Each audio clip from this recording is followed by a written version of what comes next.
Mega Man 3. Anything else you need to know? Welcome to LVLS Plays. We're finally doing it. We're finally going to play Mega Man 3 on the NES. Then we're going to play Mega Man the Wily Wars version and compare the two and see how the two differ. Because I know that Wily Wars is not going to match up. I've been talking about doing this for months. Let's finally do it. I got the Mega Man Legacy Collection for Switch. Wily Wars is out on Nintendo Switch Online. Let's finally get around to playing Mega Man 3. A while ago, I wrote a tactics guide for Mega Man 3. Most of this was from memory, but I did look up a few of the Doc Robot things because those are harder for me to remember. So I'm going to be kind of referring to this as we go through. I'll probably not refer to it at all for the 8 Robot Masters of Dr. Wily stages because I know those ones. It's more for the Doc Robot stuff. But if you want to follow along, the link will be in the description. One caveat for me playing Mega Man 3 is I have played this with auto-fire for as long as I can remember. So I'm going to continue to do so because Legacy Collection has that option. When we get to Mega Man the Wily Wars, I will not have that option. So you'll be dealing with me basically cheating. But that's just how I play this game, and I'm too used to it to not do that. So fun fact for all you Mega Man 3 diehards that want to get a heads up on the game. If you type in a red dot into A6 and hit end, and we'll go to Top Man, because that's where we're going to start.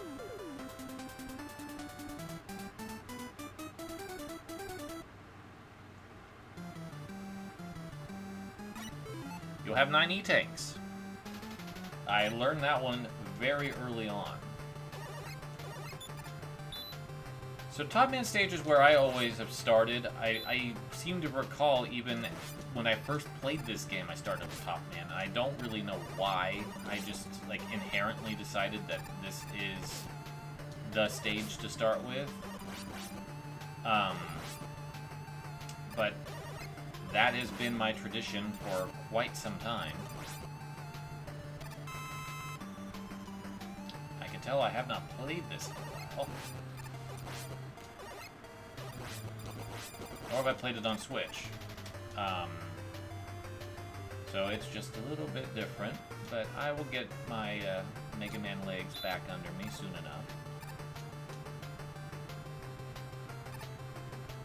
enough. I've always thought this was like a stadium. I think it's meant to be more like a greenhouse. But that's just kind of how I've always like thought of this stage. It's like it's got stadium lighting. But I think it's meant to be a futuristic greenhouse with all the plants behind glass. That doesn't explain why we have cats in here dropping yarn balls on us. But there we go.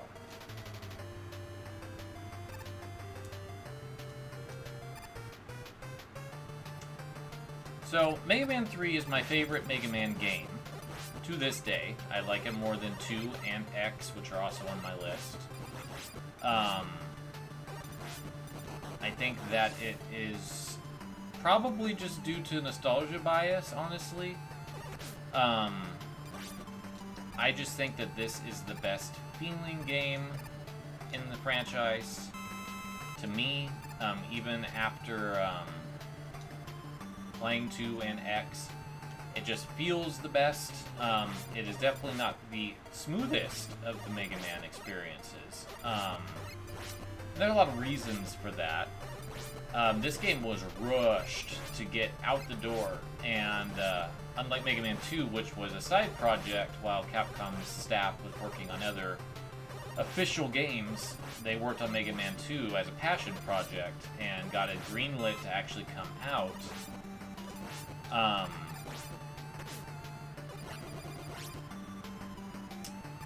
Mega Man 3 had lost its original director. He left for another company, I want to say. I have never had myself scoot to the edge like that before. That was very disorienting. So a new director came in who didn't fully understand what Mega Man was about, and the team had to kind of argue with him to get him to understand how this series works. So on top of that, Mega Man 2 was very successful. So it ended up being a rush project to get a sequel out the door.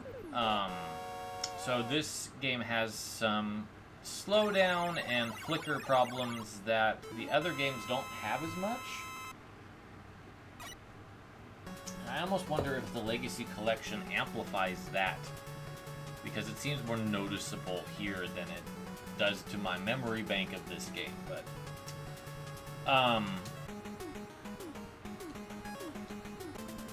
But even like the title screen has a glitch on it, right under the line, the bottom line. That's just always there. Just for whatever reason, they did not get that to turn out correctly. This is my second favorite stage music in the game, behind Snake Man. Shadow Man is my favorite boss in all of Mega Mandom. And Proto Man makes his debut in Mega Man 3, and he is one of my absolute favorite character designs in anything. I think he is so rad, even though he is very easy to deal with in this game. The only real challenge with him is Hard Man's stage because of the elevation changes. And arguably his Breakman appearance can be a little bit tough, but you kind of just have to follow the same strategy. Slide under him when he jumps as best you can.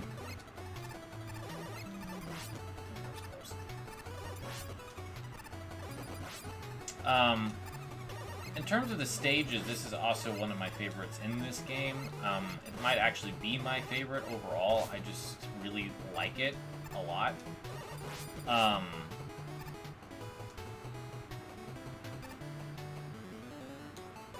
think it has a lot of really good gimmicks to it.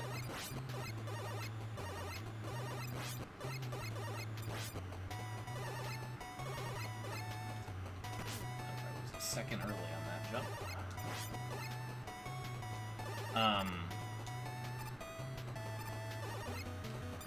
These guys are really annoying, but if you kind of carefully get near the edge, you can jump and get them to come down early so they don't fall right on top of you.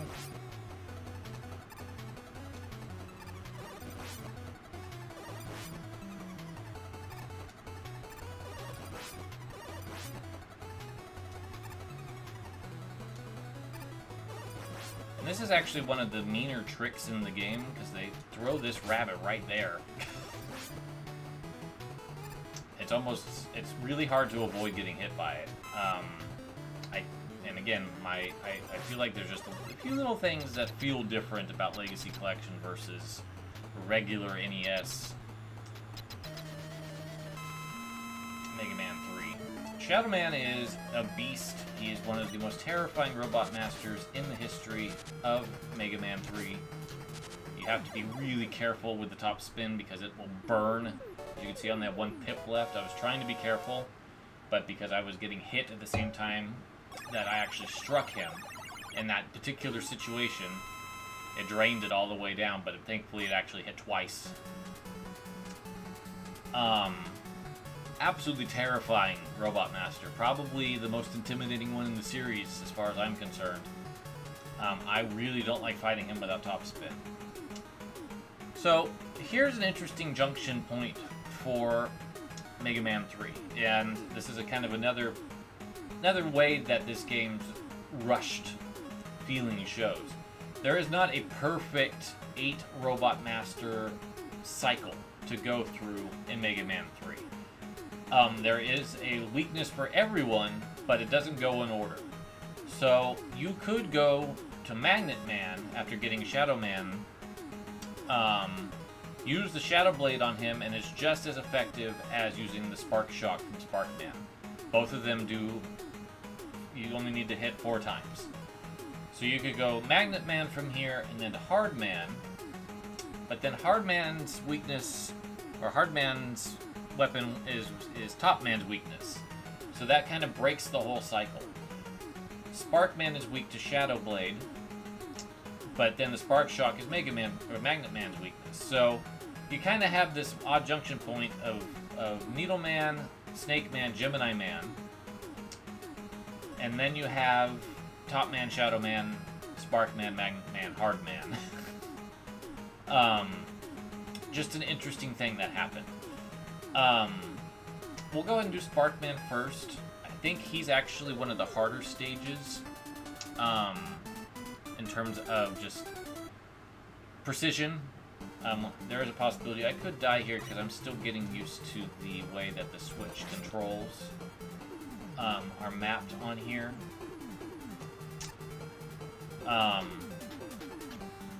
Sparkman also has a really good theme. There is nary a bad theme in Mega Man 3, as far as I'm concerned. Harumi Fujita started the project.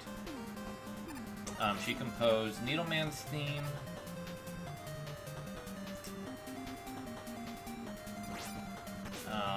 One other one that is not leaping to mind, but I'll post it below here. And then I think she did half of the credit theme. My brain's saying Gemini Man, but I'm not 100% convinced. And that's when Yasuki Fujita, no relation, even though they worked together a ton on stuff,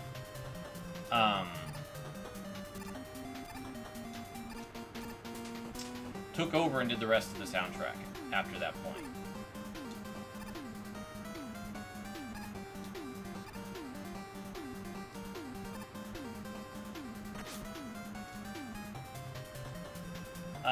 And both of them did a fantastic job. Harumi Fujita did not return to Capcom after her pregnancy, which was an unfortunate trend for women composers in the 80s. That if they wanted to have a child, they kind of got ostracized from the company that they were working at. But she went freelance, and then started doing a bunch of stuff for SNK.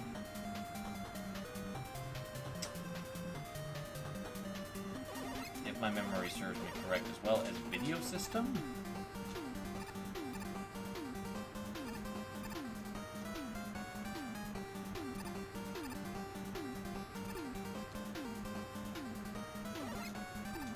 Alright, so this is actually one of the hardest parts in the game, in terms of the initial 8 stages, and I mistimed that, so I'm going to just start that over.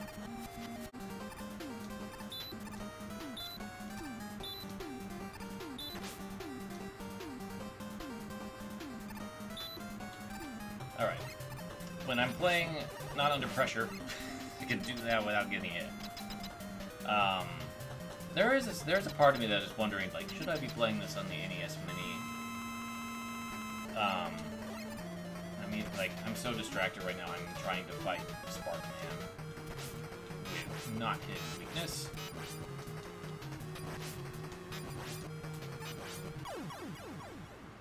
But that's what I was saying about Sparkman's stage being difficult, was, it just, that last bit is some precision jumping and sliding, and you can do it without getting touched by those bolts, but today apparently wasn't the day for me to slip through it without any problems.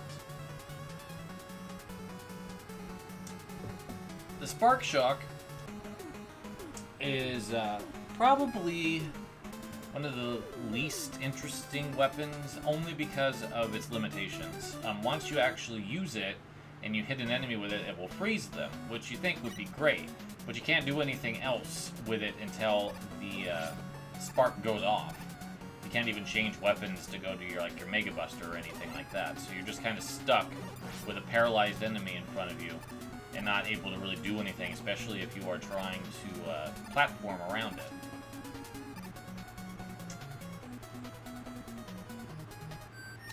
And here's Proto Man again.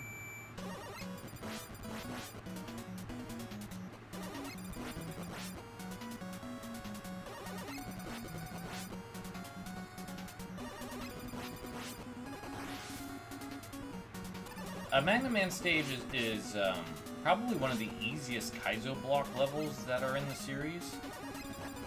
It's not that mean, in contrast to, like, Heatman's or Iceman's stage that came before it.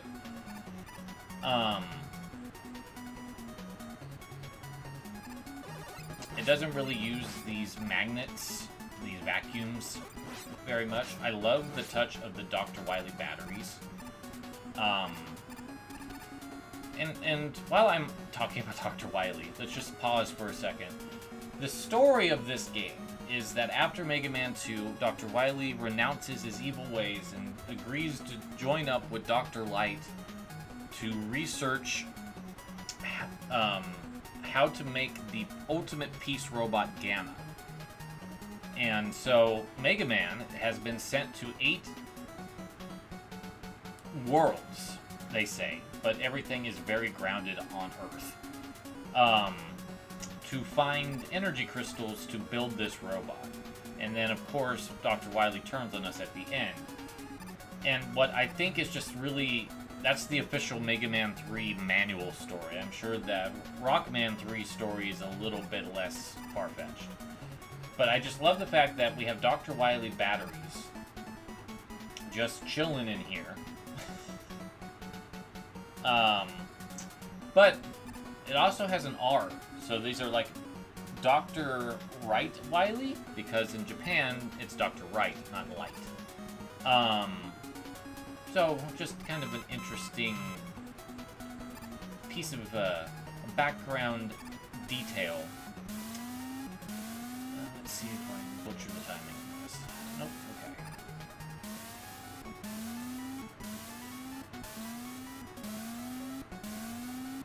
Okay, this one you could kind of skip a little bit if you time your jumps really well. But that's going to probably not be the case for me today, because I'm just not hitting A when I need to. There we go. And then this one's not too bad. And then all of these aren't too bad either. So yeah, just like the nicest Kaizo blocks in the series up to this date. The other games don't quite get to the nasty levels in the regular Robot Master stages. I don't even really remember who has Kaizo blocks in 4, or 5, or 6 right now. Oh well. So, I will use Sparkman's weapon here just because otherwise I won't be using it hardly at all in this playthrough, and I did not shoot. I pushed the button, but the sparks didn't come out. But the Shadow Blade makes this much easier to deal with.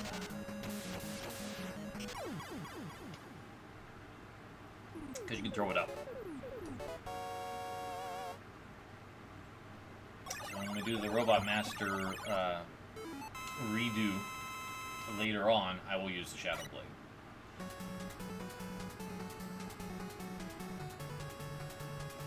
This is the last game that had weaknesses that did 25% of a life bar. Mega Man 4 kind of removed that. And then 5 and 6 just didn't even try. No other game has been that generous ever since. Hardman stage. This is probably my least favorite stage aesthetically. It's a mine. It's not that visually interesting. In contrast to a lot of the other stages that really have some personality, this just feels very sterile. Which is fine. It also has these bees, which are some of the most annoying enemies in this game. And these are quick, but you can slide or quickly jump after landing on them. You just have to be quick.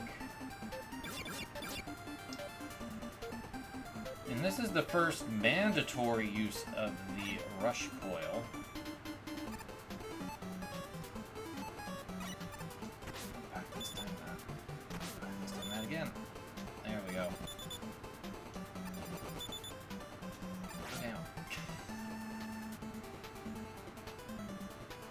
Hammer Joes are unique to this game.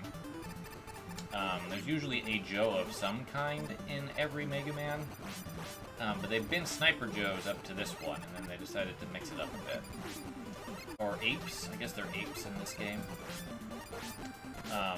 They are very much from DuckTales, I feel.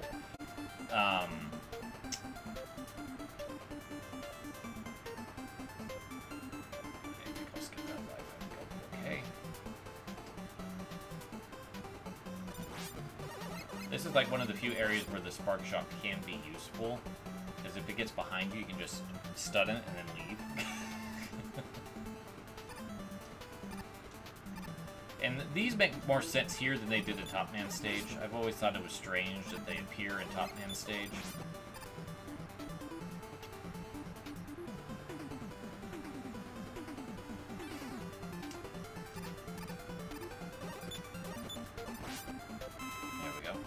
First E-Tank that you get legit. However, I'm sitting on 9 of them at the moment, so... And this area sucks. This is one of my least favorite areas in the entire game, because even though it's short, it's almost impossible to not take damage from the bees or the traps. I'm just gonna get out of here. So, Proto Man is weak. He's not weak per se, but he takes a little bit more damage with the Shadow Blade. And since you can throw it upwards, I feel like it's a better way to deal with him than just dealing with him the normal way. I'm gonna go ahead and use that E-Tank I just picked up, since I was in a bad health spot.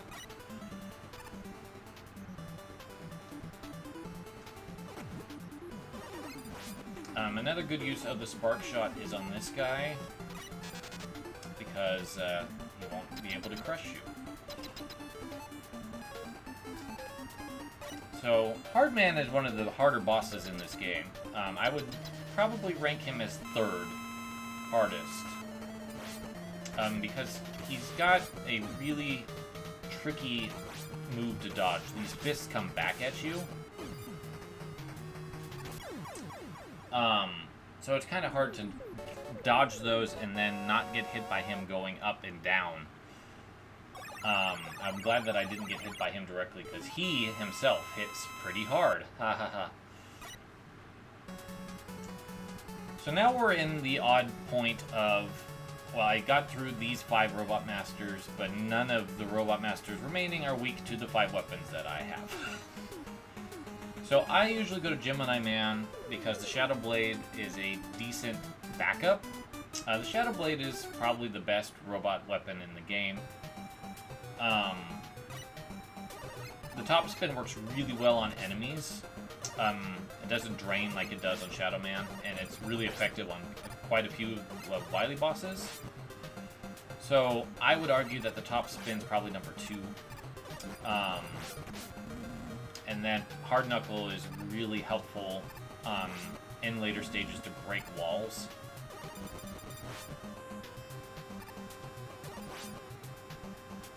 But the versatility of the Shadow Blade is basically a lesser Metal Blade. It doesn't go full screen like the Metal Blade did, but it still does effectively the same thing, and it's still very good, even if it is not as long range, and it burns through ammo a little bit faster than the Metal Blade does. The Metal Blade was horrifically overpowered. And here's the one Proto Man appearance that he doesn't fight you, which makes you go, ooh, is he an ally? What is Proto Man? There's a 1-up there. I'm gonna skip it. I don't need it. The odds are good that these eggs will drop a 1-up at some point. This is probably the most tedious thing in Mega Man 3, is dealing with these eggs. There's our first question container. There's only a few of those in the game. It's a random drop. And then Eddie would eventually replace those in Mega Man 4. It's a cute idea, though. But I don't feel like farming for 1-ups, so I'm not going to blow up every single one of these eggs. You can if you so choose. And that's fine. And then when we come back to Gemini Man's stage, this jump is possible. It requires pixel-perfect execution. There we go. I wasn't sure I was going to pull it off with the Switch controller. But you can just rush coil to get out of that situation.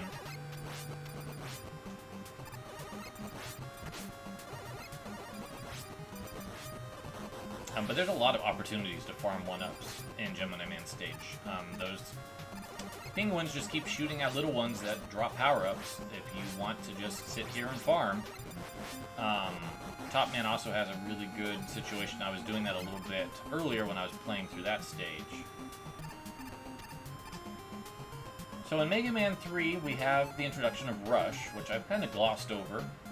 He has 3 different forms in this game, which Mega Man 4 carried. And then starting with 5, we lost the Rush Marine, which is what I'm using here, probably because it's very limited in its use. You only really use it here. And like one area in the Wily section. I'm going to go ahead and use an E-Tank because I'm going to pick up another one. This is the most generous stage, I think, in any Mega Man game in terms of E-Tanks, because you can get 2. And then they throw these asshole rabbits at you. And then you can just kind of camp here and you don't have to deal with that guy. I love the aesthetic of this stage, though. The rotating colors is so cool. I just love the blocks here. I think that this is one of the... In a game that has really good map layouts in terms of how they design the visuals, like Snake Man and Shadow Man, Gemini Man, Magnet Man, Spark Man. I love Needle Man's ship as well.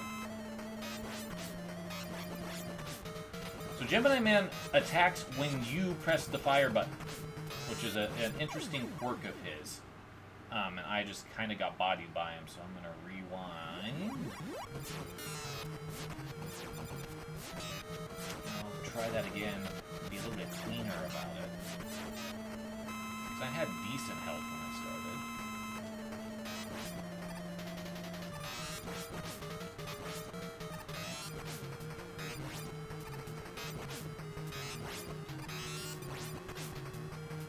And then he'll jump when you press the fire button in this phase. So I need to actually take advantage of that.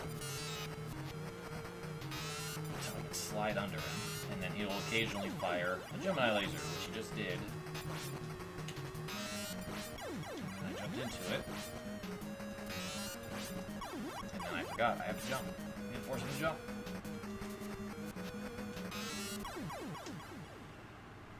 So yeah, I totally cheesed that. It's funny because I haven't played this in so long, and I have not played it in this version on the Switch.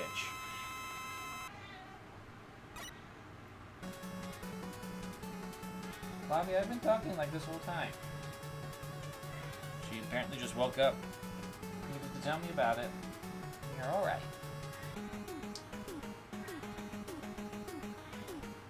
The nice thing is I'm not trying to play this to like show off how good I am. Because I am not playing this in the ideal format for me to really say that I'm good at it. And I haven't played this game in like years, so I think it's been at least 2. I'm trying to remember when I played through the entire 6 NES games. I want to say it was 2 or 3 years ago. I haven't done it since, so I'm a little rusty, and that's alright.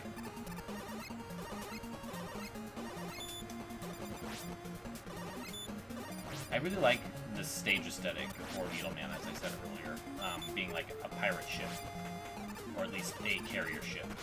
And then a cool little detail here is you can see these giant Met helmets that will bother you later on in the Doc Robot version of the stage coming up.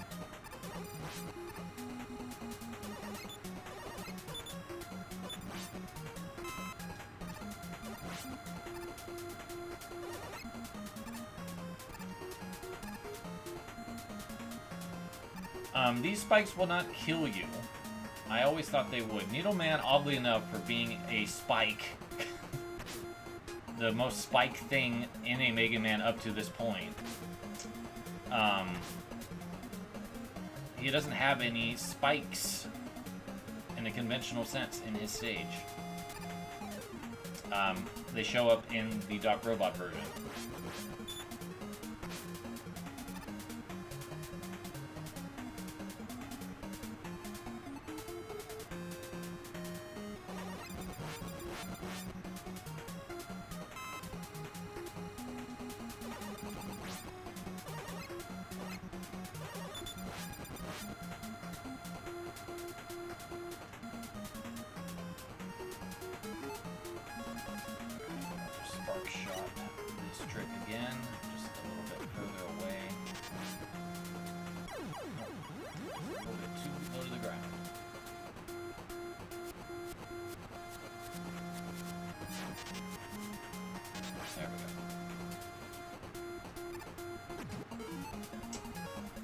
Gemini Laser works really well against Needleman. Needleman is the second hardest boss in this game.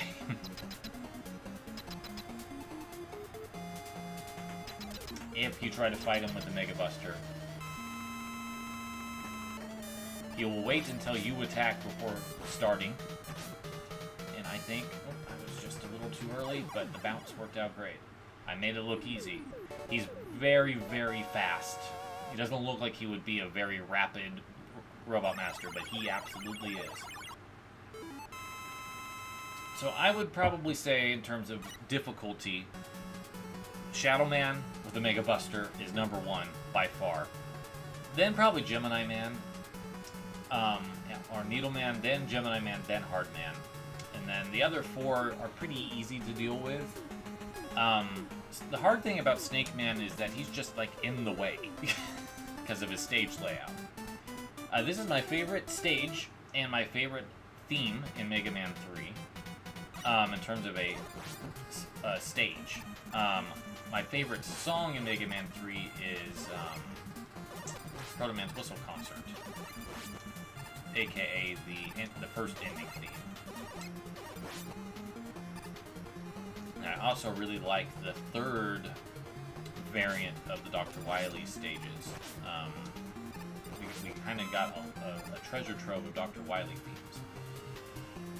So our big Snakey here, I think that's its official name, probably has a weakness of some kind. I don't remember what it is. I'm not going to reboot the game to look at the museum to tell me what it is. But if you get, like I did, I had really good timing there, so it worked out just fine.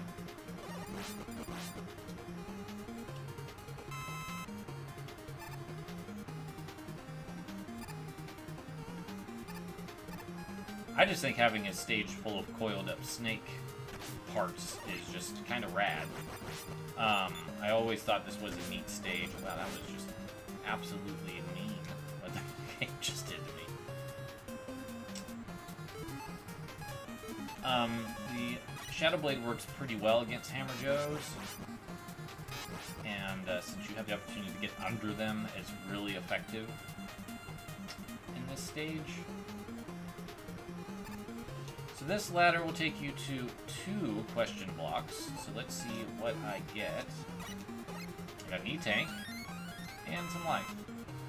Not gonna complain at all.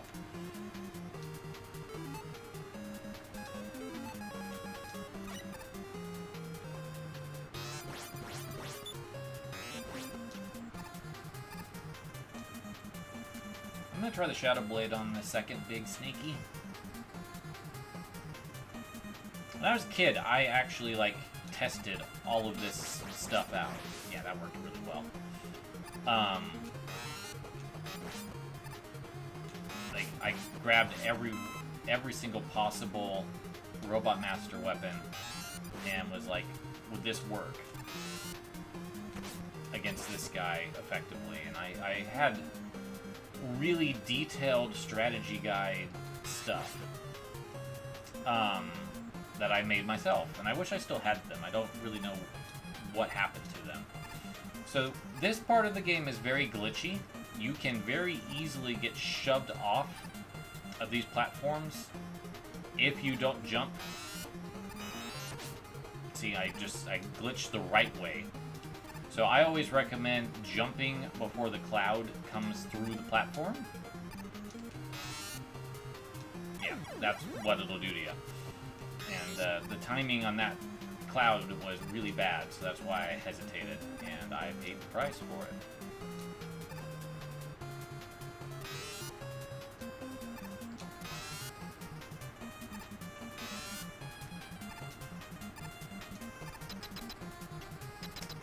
Alright, Snake Man is weak to Needle Cannon.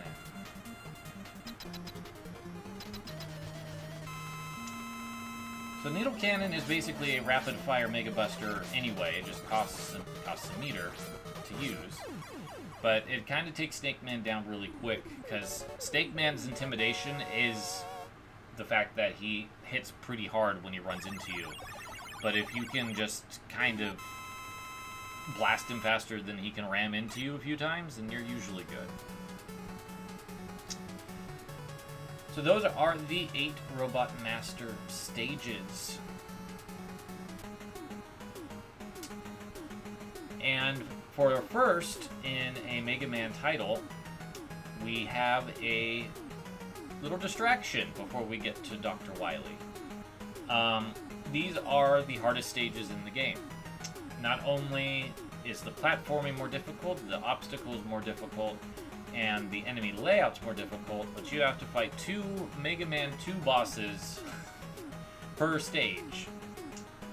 And they are pretty tricky. So I will help guide you through these, and we'll start at the top left and we'll work our way down. Because I think Shadow Man's is actually the worst. Sparkman's is not pleasant either. So basically these are remixes of the original level. So you can see like the ladder has been torn out. So there's like a little bit of lore stuff going on here, which I think is interesting. But very quickly, once we get here, we'll see, oh, this is different. So, like, someone came in and just redid this whole thing, and that's kind of how this works. I'm going to kind of stick with the Shadow Blade here because of these guys. Having the ability to throw upwards or diagonal is really helpful. These are unique blocks that only appear here, if I remember right. They kind of are awful to deal with. At least there's no enemies here. Oops, I slid instead of jumped. That's not what you want to do there.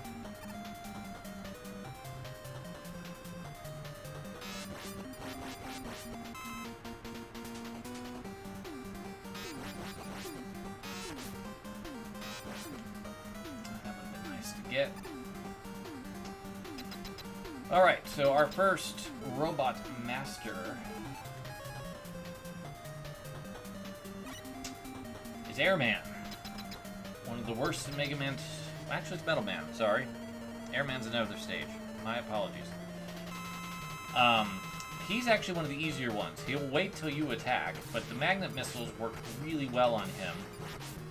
And you can probably dodge his metal blades enough to kind of get through with those auto-homing and not take too much damage. And there is, very nicely, a life refill here. This area sucks. It is a spike-filled trap now, instead of just a straight-down dive.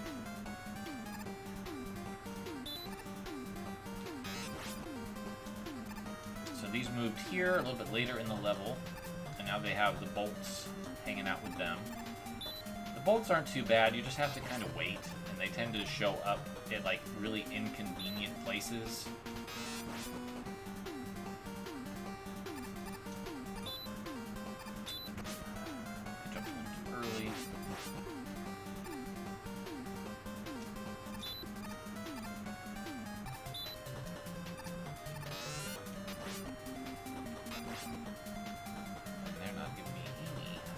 platforms whatsoever.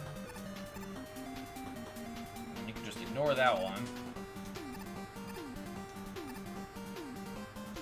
And this can be kind of nasty, but if you move quickly, it's not a big deal.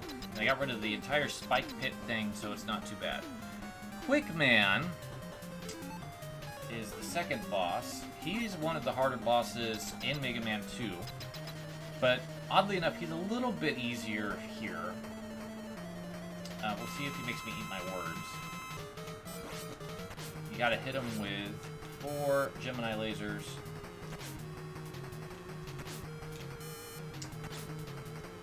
But he is just dodging them really well. Oh, it's actually more. It was 4. I'll have to update my list. Apparently they made it 7. So let's redo that fight. That is getting really old.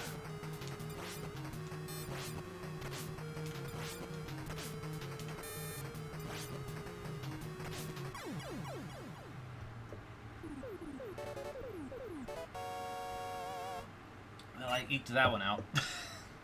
After kind of getting his pattern down. Alright, Needleman. Needleman can soft lock your game.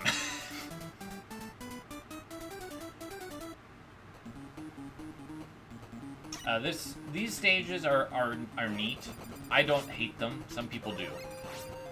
But they are definitely an area that show where the game got rushed, in my opinion. There's the actual Needles for Needleman stage.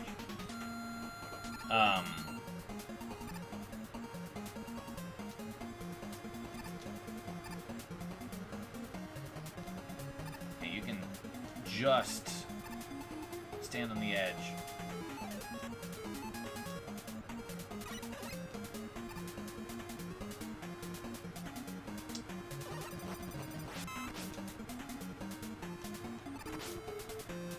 So, fun fact, while Rush is out, and this is, I think, in all of the games where Rush Coil is a thing, you can only shoot 2 bolts at a time versus 3, because he counts as a bullet.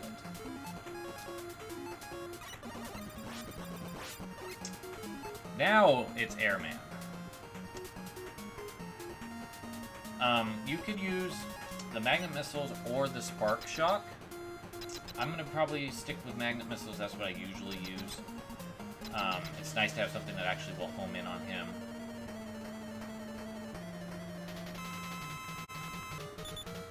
So yeah, the magnets will bounce off. Let's try the Spark Shock, since we're goofing around here. Yeah, it bounces off too.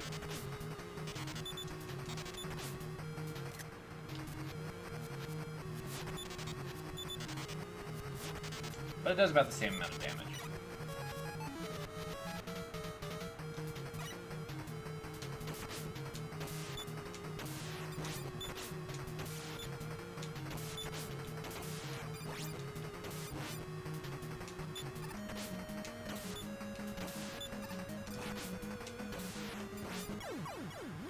I'm getting no luck with Airman today. Although I will say that was a very good shot I fired.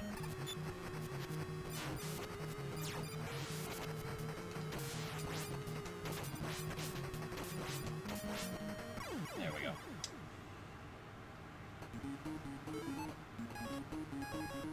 Alright, I'm gonna go ahead and E-tank, and we're gonna pull up the rush jet, and this is why you could get soft locked.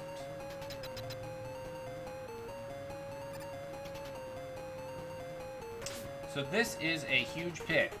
It's a very long, huge pit. And you're dealing with the Shadow Man enemies. And if you run out of rush jet, you have no way to get through this.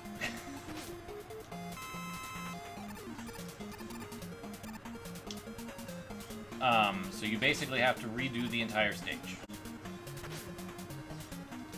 Which sucks. It's not fun to deal with.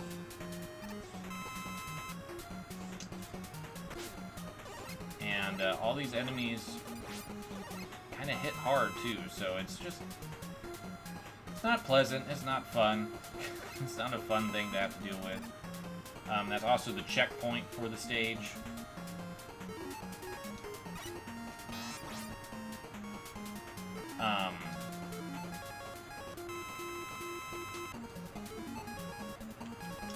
Keep the Shadow Blade on since I won't need it against Clashman.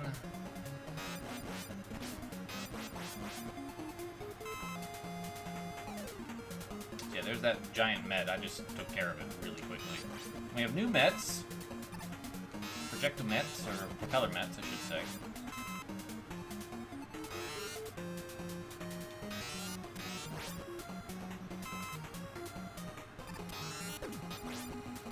But the Shadow Blade works really well on these turrets as well.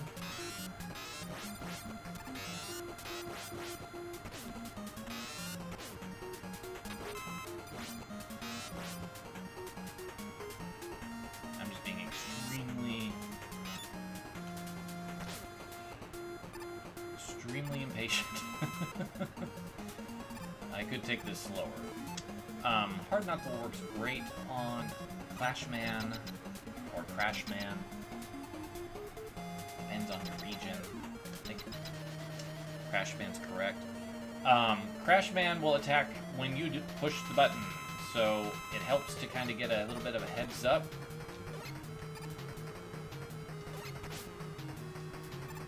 I am not doing very well at aiming my Hard Knuckles, which is something you can do with them. I haven't used them yet.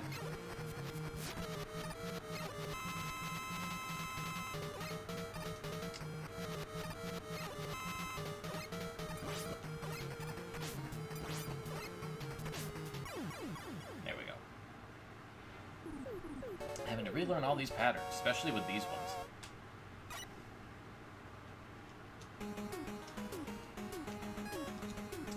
I think out of the 4 stages, Gemini Man's is the most interesting. They really did some remixing to this stage.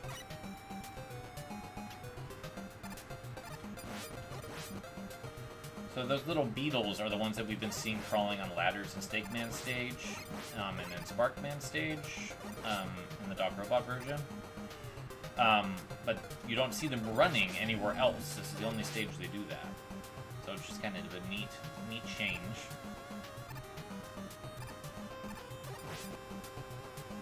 And they changed the colors of these guys for the revisit. Wow, I don't even know how I managed to not hit that thing.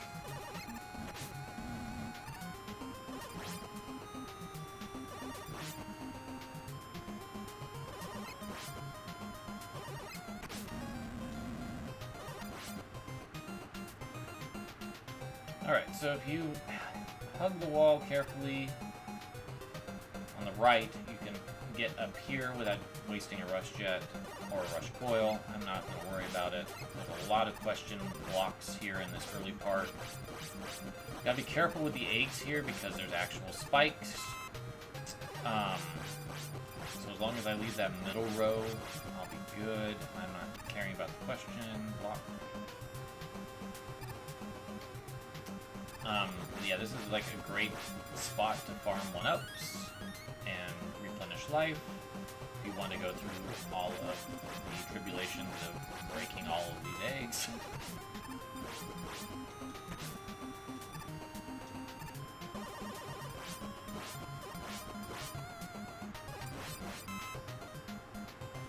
And then Flashman is the first boss here.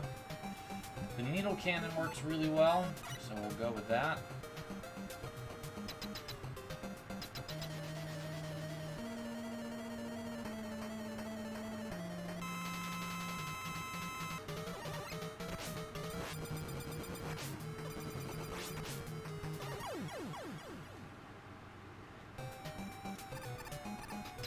The thing with Flashman is he wants to stay on top of you anyway, so you might as well just accept that. And work within that. Go ahead and use Shadow Blade. It's really helpful with dealing with these guys here since they can just drop on your head. So yeah, there's holes in some of the blocks now, and they'll just drop down from those. And then another Rush Marine area. There's one more in the game after this. That was a very helpful health pickup. You probably don't need to pick up both of the weapon power-ups because it's a very short section.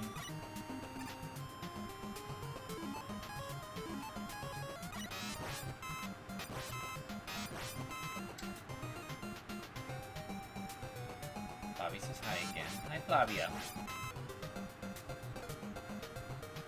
Yeah, these guys will kind of home in on you.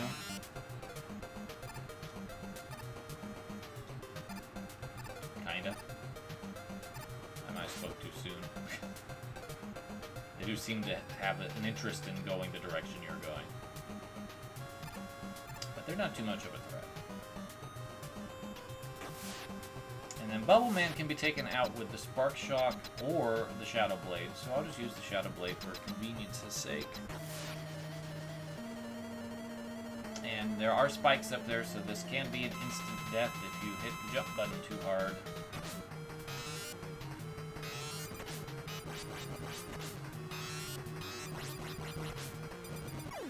But the Shadow Blade being able to throw up is really convenient. Since he likes to be above your head. Shadow Man. As I said, I think this is the hardest one. Woodman is really hard in this. They added spikes, like, practically everywhere.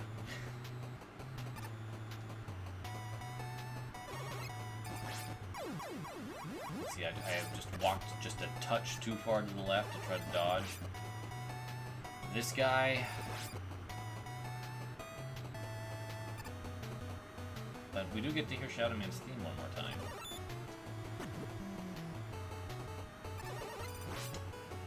We are about to get to why I think Shadow Man's stage is the hardest. It is the special platforms. The timing on these is really tight, and if you are just a second slow, you will fall. And we're going to start here, and yeah, see what happened is I was a second too late on the press, and now even when I rewind,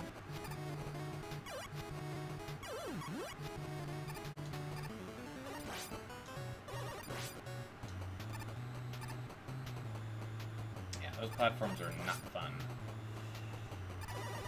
Woodman is also weak to Needle Cannon, but it's a pain in the butt. His leaps are bigger in Mega Man 3.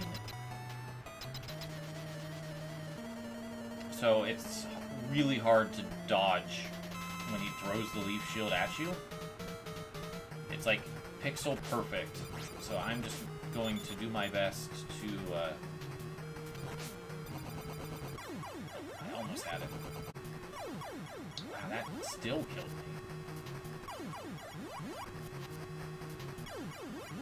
I'm gonna see if I can get the timing on this right. Okay. But yeah, that leaf shield is really hard to jump, and it hits hard. Like, that's a decent amount of life to lose to one attack.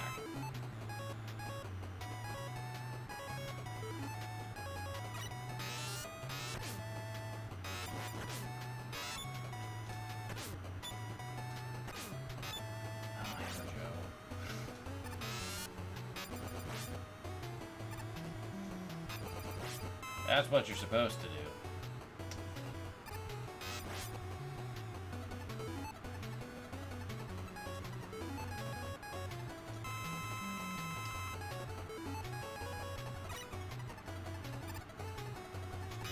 So these guys appear again, along with the little rabbits. And they are a delightful combo to deal with here. Like they were before. But at least you have a really good weapon to deal with them this time, in comparison. Heat Man is weak to Heat, Hard Knuckle, and Shadow Blade, so I think we'll just stick with this. It's a little bit closer range. So I might have to do a little rewinding, but we'll see.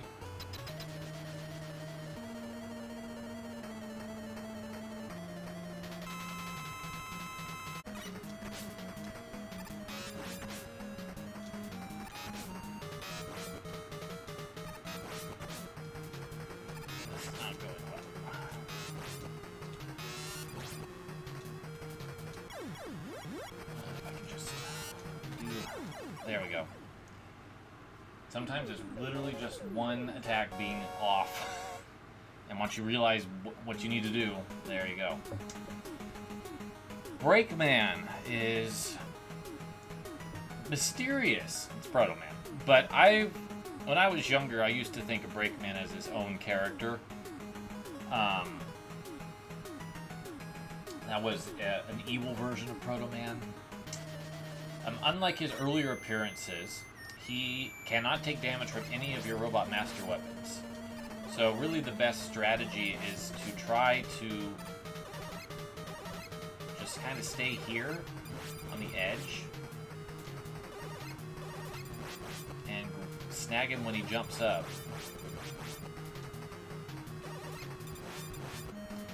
And it's not too long of a fight, and then all of a sudden, yes, this game remembers it has plot.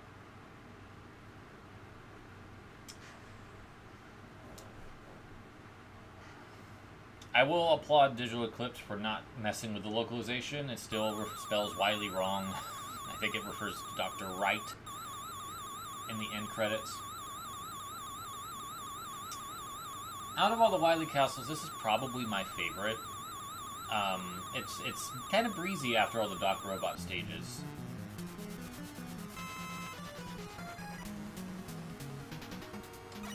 So I'm doing pretty good on lives thanks to the rewind feature. If you wanted to farm some, these guys are great for it, much like he was in Top Man stage.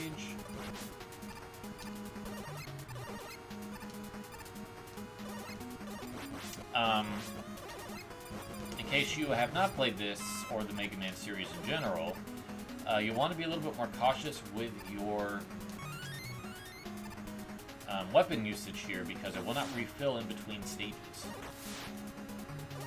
This is the last place you could use the Rush Marine properly. There's not really a reason to. This is not difficult. They reused those little penguins that came out of the machine here, which is cute.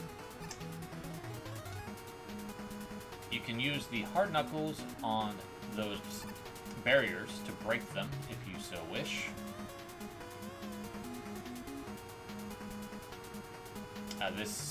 The Wily stages in this game are not shy about giving you stuff. That's one of the reasons why I think I like it, is that it's friendly enough.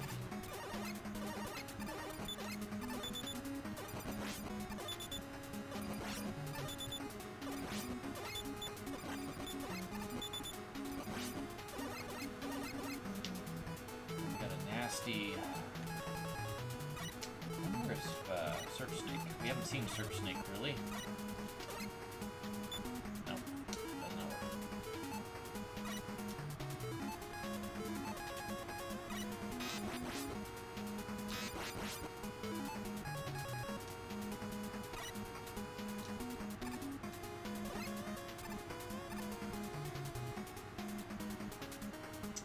So we have some Kaizo blocks here. They're not too bad.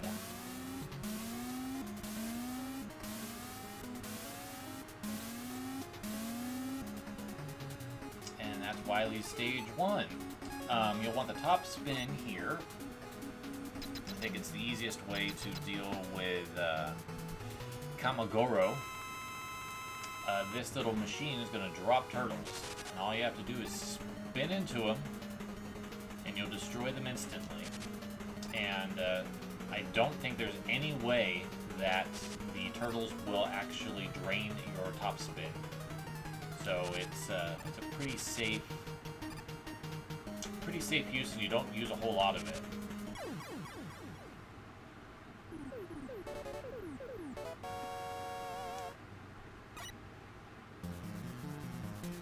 That was a clean stage. I don't think I took a single point of damage. That will not be the case in this stage. So I'm going to go ahead and refill top spin, because I will need it later. And Rush Coil's fine. I'm going to try a new strategy out with Yellow Devil, who is the boss in this stage, returning from Mega Man 1. Hard Knuckle is what I've usually used, but I watched Smite when he was playing through it on his shuffler. use the Shadow Blade, and it seems to be pretty dang effective. If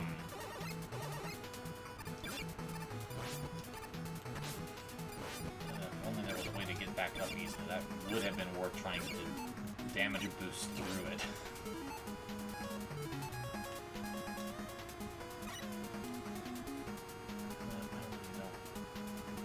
Fun thing, you can despawn stuff by walking off the stage, so those bees are now gone. But you get 2 E-tanks here. It's good to keep the rush jet pretty full, and this stage is done. It's hard because of the bees, but I despawned the last bee. And then, dealing with the Yellow Devil, you have to wait for all of his blocks to come in, which isn't too bad. You can slide now, so it's a little bit easier than it was, and there's only like one situation where it does not take damage if I could avoid it. Where it does something cheap. Oops.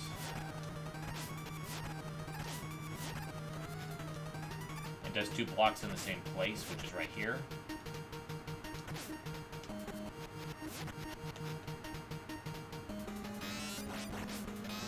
Yeah, that does spectacular damage. And then it's really just the reverse.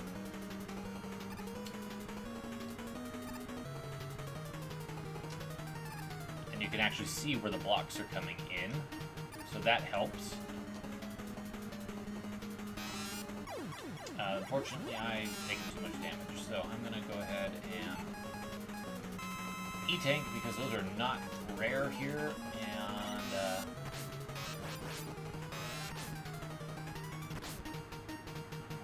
damage boost through that, and there we go. I just didn't get over there fast enough the first time. That works really well. The hard knuckle, it's a little, I think it's about 7 hits is what I wrote. And it probably would take a similar amount of time.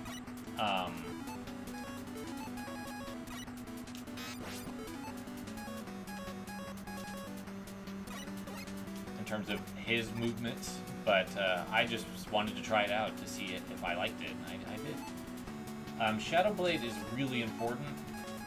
We've got a couple boss situations here that it's going to be helpful to have.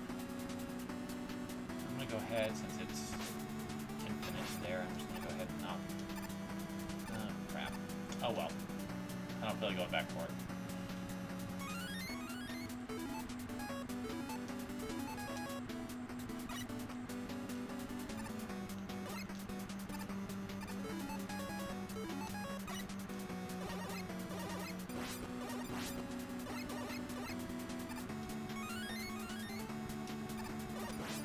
These grenade enemies are one of my favorite ones in Mega Man. I just think they're kind of cute. I don't really need life.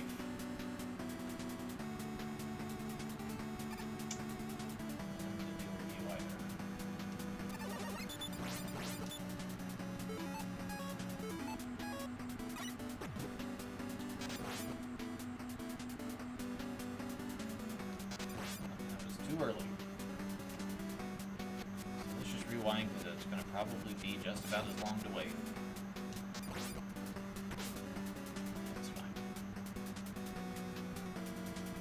This is a neat area. It's not too difficult, but I just think it's kind of a cool effect that they did.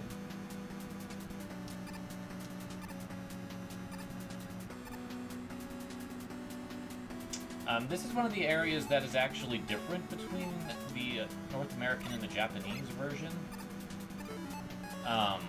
which is kind of interesting. There's just a different platform layout up here. I'll take the life, and I guess I'll get the hard knuckle back. Shadow Blade is really helpful against this boss, the Mega Man hologram. But the top spin also works really well if you can find him quickly. So I'm going to see if we get lucky. So that's the top.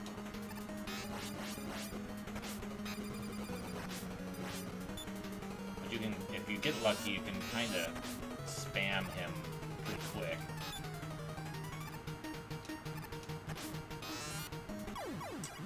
guessed wrong. So let's see if it's actually... Yep, okay. So I definitely am hurting for a refill on Shadow Blade. Although it's enough to use to beat Sparkman. But I should get plenty to refill for that. But if you figure it out really fast, you can just abuse the top spin and wipe them out really fast. But, I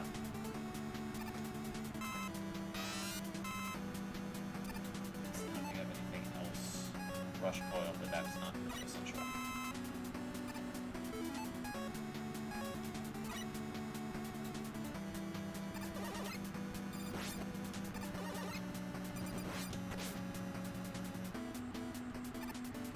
I like the Surge Snake in concept. It's not the greatest of weapons by any means, but it's a cool idea. It's really effective on the final Wily form, but it's not as effective as what I'm going to use. Okay, so fortunately the game gives you no idea who is in what jar, so I'm gonna hope it's a boss that won't wipe me out instantly. I did pretty good against him last time, so hopefully that will be the case again.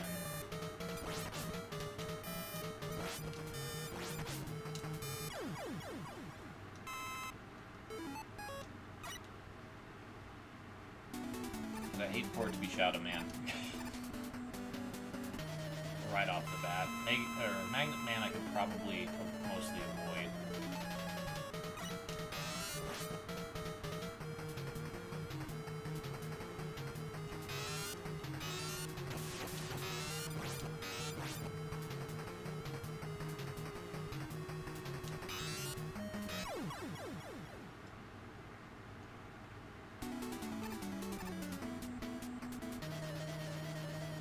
Now I actually have his weakness, so this will not be as punishing.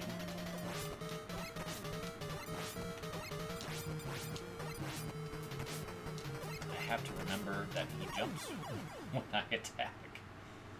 That's really hard to program my brain around.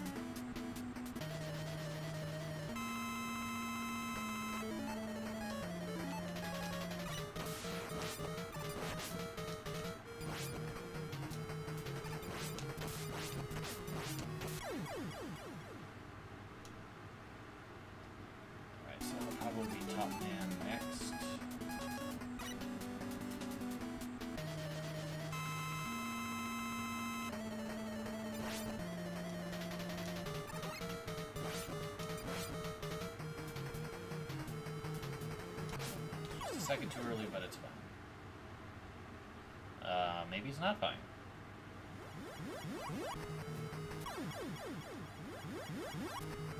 Oh, that's interesting. I've never had that happen before.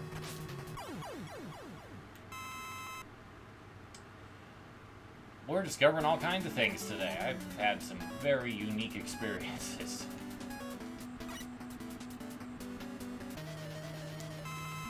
Don't drain my top spin, Shadow Man.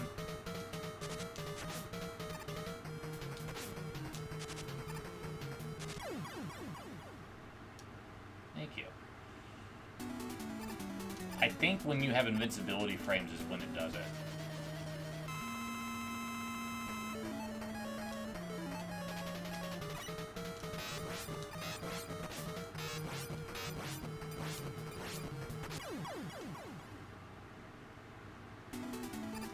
One left, and that is Snake Man.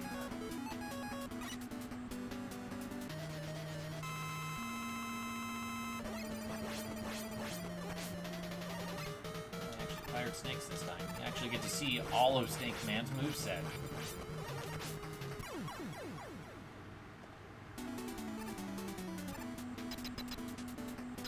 Alright. So, to get through the rest of the game, let's look at Rush Jet. Rush Jet's fine. And we want some Surge Snake.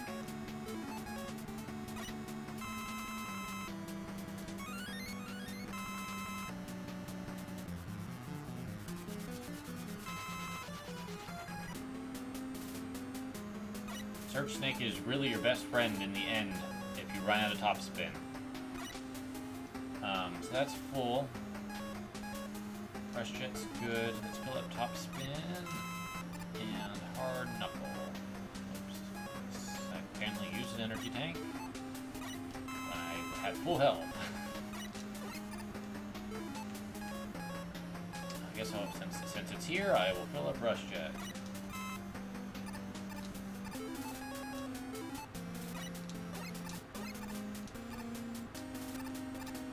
Alright, we will start with Surge Snake. I think this is a cool boss in terms of how it's designed. I always was, like, when I was a kid, I was very impressed by it scrolling in like this. So you just blast that turret with snakes. And then you need to get out of there now that Wily's here. Just jump on your good old trusty Rush Jet. Odds are good you will take very little damage until he gets close to you. And there you go. We beat the game! No, we didn't. I love this fake Wily sprite. It's so good. We have one more stage to go, but it's very, very short. I'm gonna just back up the Surge Snake. I didn't use a whole lot of it. And then there's really nothing else I need beyond the life, which I don't need because this boss isn't that hard. And we'll just see what else more fills. So I'll just fill up the rush stuff. So rush is nice and full.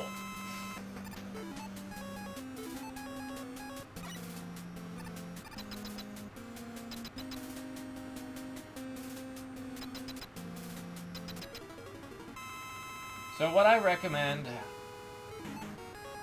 you can wait for the fist to show up, but you might as well just make your life easier and not get punched. You are literally safe here to just fire hard knuckles at Gamma until it explodes. And then Wily will come in, and he looks really intimidating, but all you have to do is spam the shit out of top spin, and you've won. Surge Snake is a good backup in case you don't have it. It will do not as much instant damage, but it will do a lot. And that is Mega Man 3. And now we get to have the best ending in the classic series, in my opinion.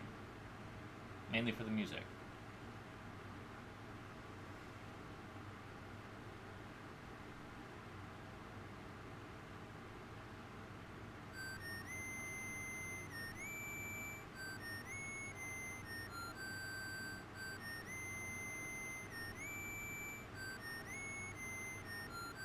And we'll leave Dr. Wright to his continued talking, and we're gonna go for a walk. I love the grass texture. It looks so good. In the background, I actually submitted a fan art to the Mega Man tribute book that wasn't used ultimately, that tried to recapture the essence of this. I think I still have it. If I do, I'll throw it in after the credits roll on Wily Wars.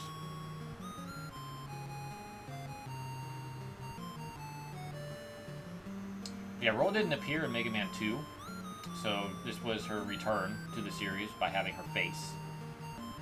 And then we learned that there's a prototype before Mega Man, so they actually have a brother, Rock and Roll. And I just love the little bird. Prototype of Beat, probably. And then this is Harumi Fujita's contribution, this first part to the credits, along with Needle Man, and I believe Gemini Man. It could just be Needle Man. She didn't get a lot done before she had to leave for her baby. But yeah, I still love Mega Man 3. You definitely didn't see me playing it at my best today, but that's okay. I don't mind at all. You'll definitely not see me playing my best on Wily Wars,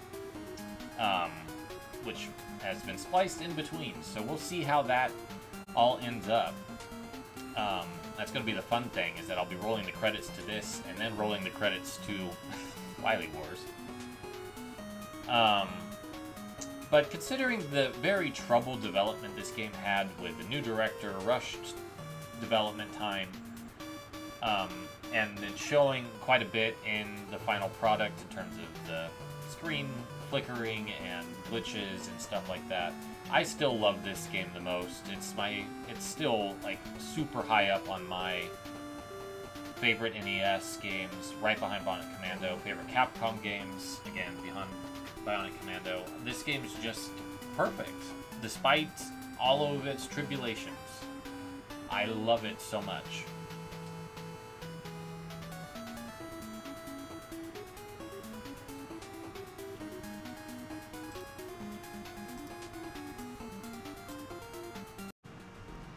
Alright, welcome to the Wily Wars. This was developed by Minakushi Engineering. This was the team that built the Mega Man Game Boy games 1, 3, 4, and 5, as well as Mega Man X3. And then they kind of shut down operations not too far after the Super NES era. Their best game, in my opinion, is the Game Boy Bionic Commando, which is brilliant. Almost as good as the NES game, but just a little bit too zoomed in. A neat little curio about this game before we start. Kinyo Yamashita, one of my favorite composers who did several tracks on the NES Castlevania, as well as other Konami games such as Esper Dream and King Kong 2, some songs on Parodius. She went freelance after a couple years at Konami and started working a lot with Natsume and eventually Minakushi Engineering. And she actually rearranged the soundtrack for this game. So all Mega Man 1, 2, and 3 and original music is through her. So let's go ahead and boot up Mega Man 3. Oops, not hit the home button, hit the start button. So in Japan, the Mega Man 3 title screen actually had the Mega Man art from the Power Collect screen on the title. But for some reason, when they localized the game, they removed that. I don't know why, but with the Wily Wars, they kept it in. So we have no password option because this game has its own save feature. So what I'm going to do is I'm just going to play this game like I normally would, and we will bounce. I'm thinking actually, now that I've played all the way through Mega Man 3 NES, I might just leave it that way and then leave that as a whole group and just have Wily Wars by itself. I'm feeling that A, it'll make my editing life easier, but B, I think it's going to make more sense in terms of the stuff I'm talking about. So let's start, and you have to press start. You can't press A. So there's new animations for the Robot Masters. They redid all the stages. Mega Man looks different. He's got a different sprite that's more 16-bit. And as I said, I will not be able to rapid fire in this version of the game, but that's alright. The greenhouse factor is a little bit changed. It still has that effect, but there's no sky. Like, there's windows now, but it's not like a big sky background. So, Minakushi really took some liberties with their reinventing of this game, as we will see. This does not feel the same as the NES games. And the enemies have different respawn times and different patterns. I have not played much more than just, like, I think I played through this stage once, just to kind of see how it would fit, how it would feel. So this is mostly new. I did play through this stage because I know Top Man stage really well. I'm actually doing better until I got here. But, like, the tops in the background, that's a nice touch that actually makes it connect a little bit more to the Robot Master.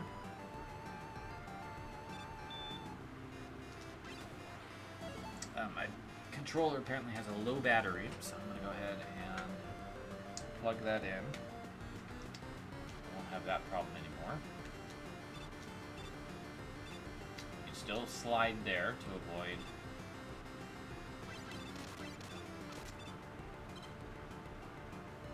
And then there's probably a extra life up there. Ouch. These guys are a little faster. The big thing that's different about this version is it doesn't have the slowdown or the sprite flicker. So it's going to actually be a bit faster feeling that I might be used to. Wow, that instantly killed me. That's interesting. So, A, you're not supposed to be on that platform, so I didn't actually expect to land there. The cat has more animations, which is cute. Might actually see his second attack this time, because I can't fire as fast. I don't like the way Mega Man looks when he jumps in this game. I think that his head and fists are too big when he jumps, so it doesn't look as good. So I'm going to spam some health, because while I still have rewind on NSO, it's a little bit different.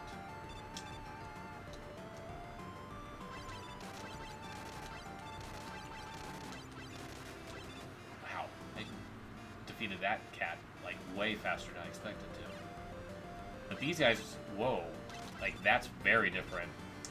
They kind of have different physics.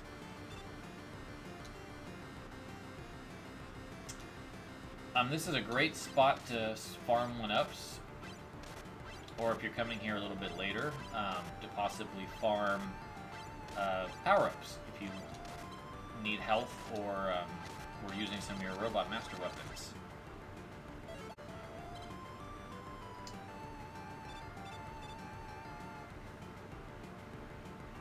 So these have slightly different timing. I noticed that when I played this the first time. But no real problems there, and I have full health.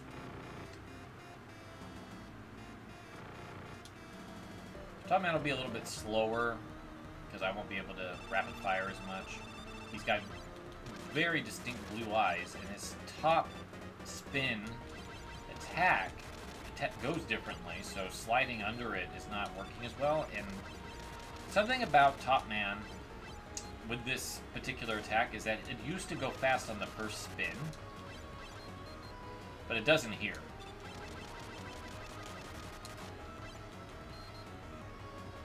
So yeah, Top Man's actually harder in this game because his tops don't act the same way. They kind of have different paths to track you. So it's kind of harder to avoid getting hit.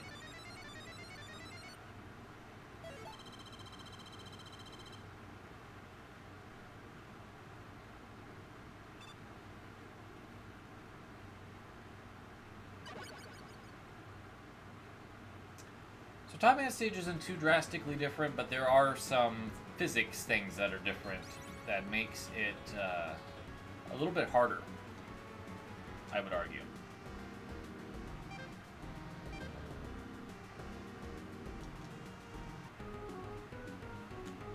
Alright, Shadow Man.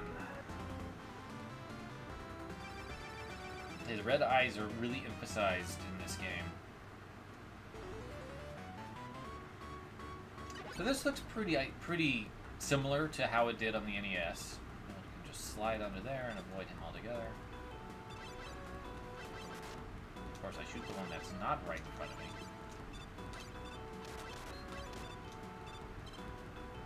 So let's see how Proto Man goes. I know his whistle sounds very different. So he's got a little bit more art or pep in his step than his NES counterpart does. But the strategy is about the same. He's just a little bit faster. So you're not able to get as many Mega Blaster shots into him. So this is taking longer. I feel like they added some HP to him.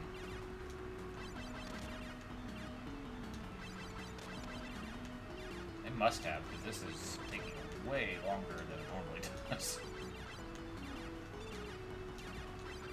Something else that I've realized about Wily Wars is that you can't rapid slide the way you can in the NES version by just jamming A. That's why I'm jumping randomly.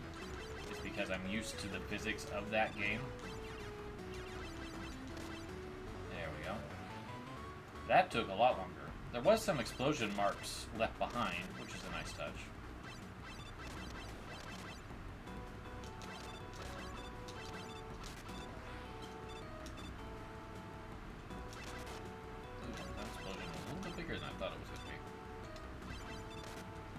They didn't really change the sprites too much on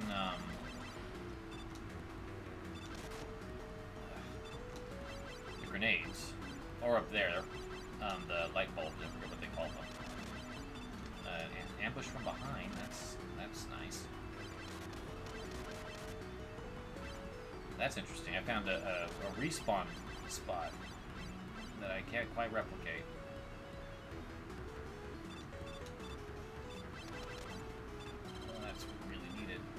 Game.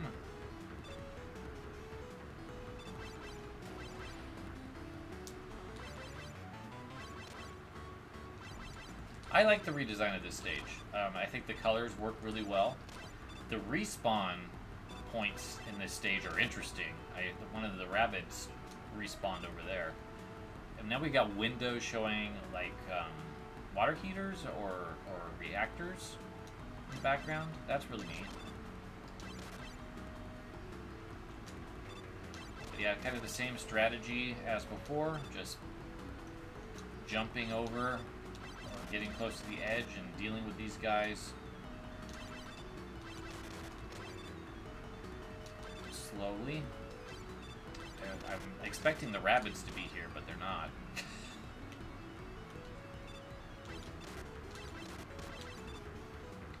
That's the Doc Robot part.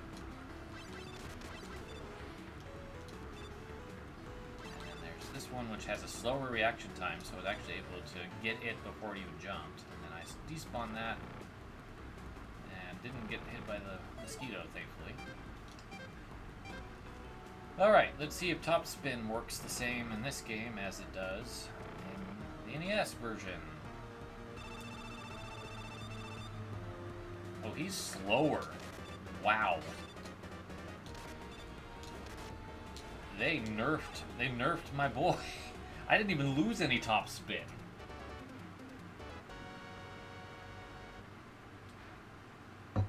Wow.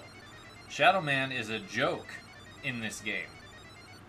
There was nothing to fear from him at all. That's disappointing. Not good. That was not the Shadow Man I expected.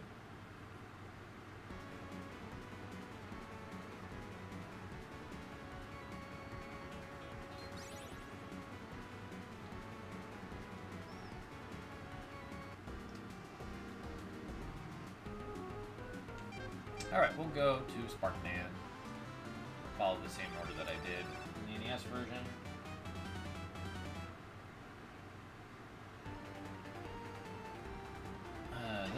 This feels more lifeless. I don't like the changes here.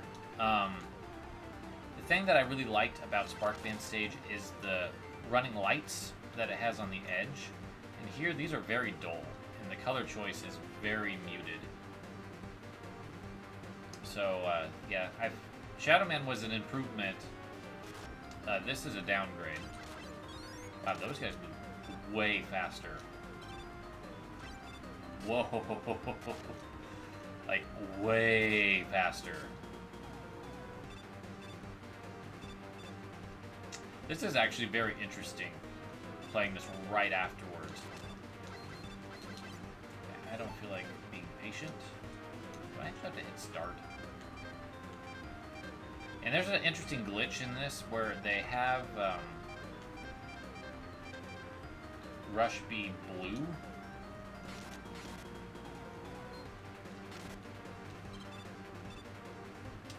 In the start menu. Don't know why that is. Let's see if I have a little bit better luck dealing with this in this version. Oops. It would help if I didn't slide backwards.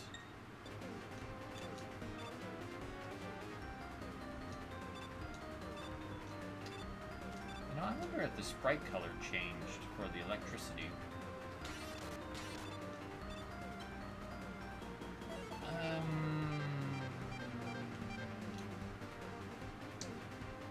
Yeah, when you actually pull out Rush, he looks right. I'm gonna just go ahead and waste it. That's in the wrong spot. Yeah, what happened to hit start to do all the menu stuff is not fun.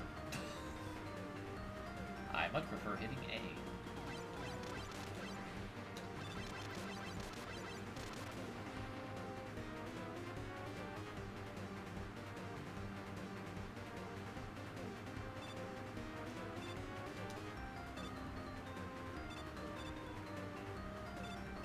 You can attack those if you want to try to grind some stuff. Not really worth it, though. Alright.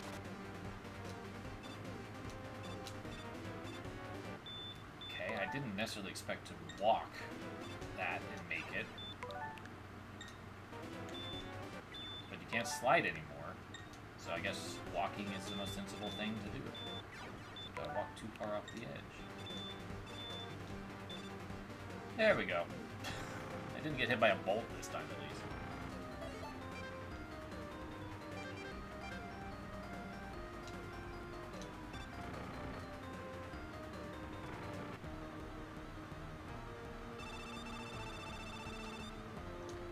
So Sparkman doesn't land centrally on platforms here, which is interesting.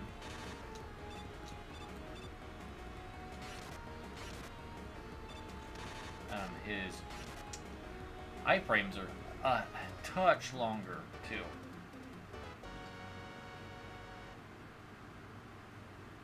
But otherwise, that was pretty close to what I would have expected. The speed was about right.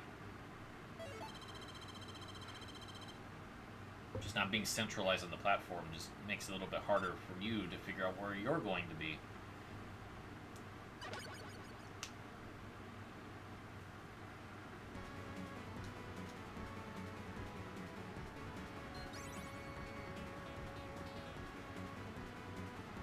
I do like the little extra effect of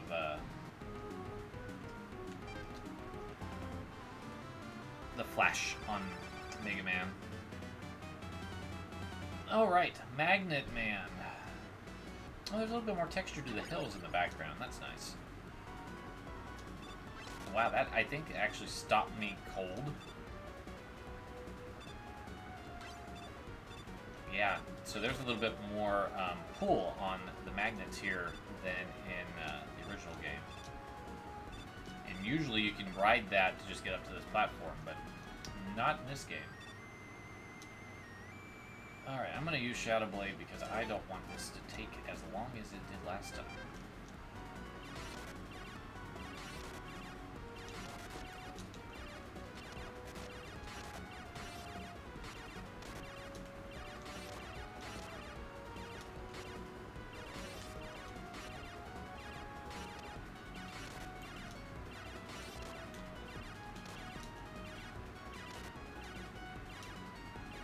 You know what's strange about this is that Proto Man is not scaled the same way as Mega Man is. His sprite is pretty close to what he looks like in Mega Man 3 on the NES, and it looks like he's smaller than than Mega Man is, which is just weird. I did discover that there is a button that's not start that you can use for the weapons that seems weirdly placed.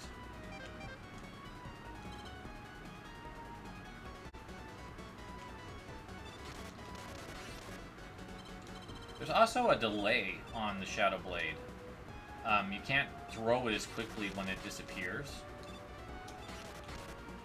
I'm glad that they did keep the batteries. And they actually, like, highlighted them even more. It's a different color.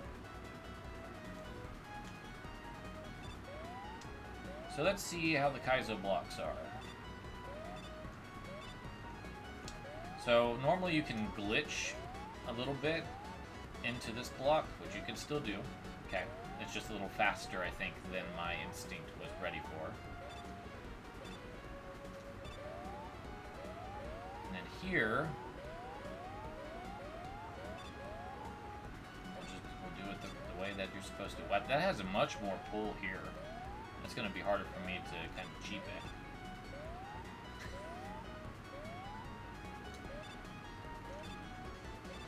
Yeah, that's going to be a lot harder to do. Let's see if I can. Okay.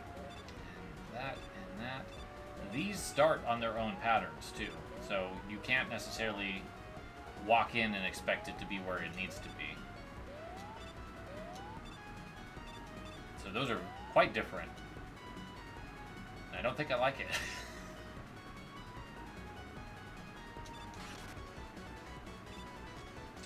One thing that is different is that the Shadow Blade still exists after you use it, unless it hits a big enemy like this one.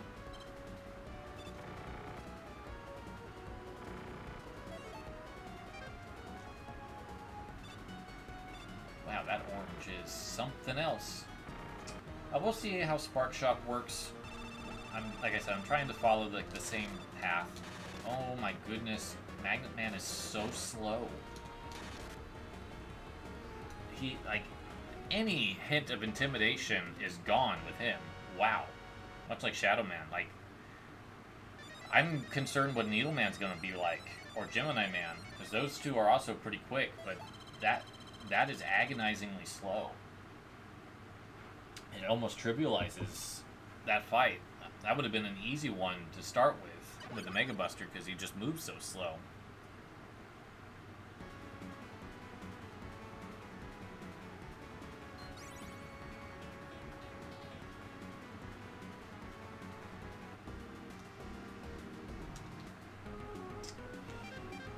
Hardman. But he got quite a bit of a glow up. I think that's actually a much improved sprite for him. Okay, they did some work to make this stage a little more visually interesting. They added some fences.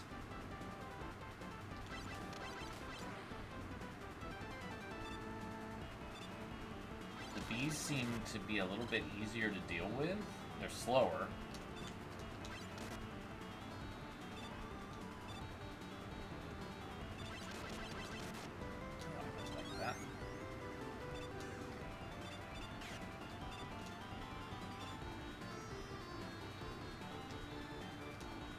I came out of that much better than last time.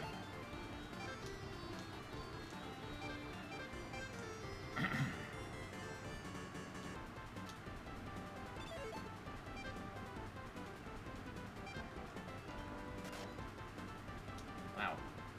You don't usually jump straight up when you get hit. I just didn't feel like fighting it. So, here's a strategy for these guys that I didn't actually show off in the NES game. You can block them, and then not have to deal with them. Those are good enemies to use that on. You can also block the hammers that the Hammer Joes throw.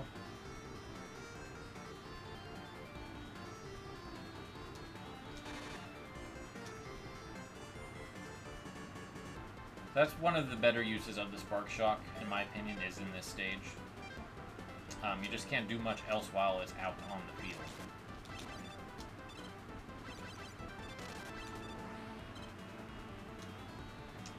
Alright, let's get our first legit E-Tank.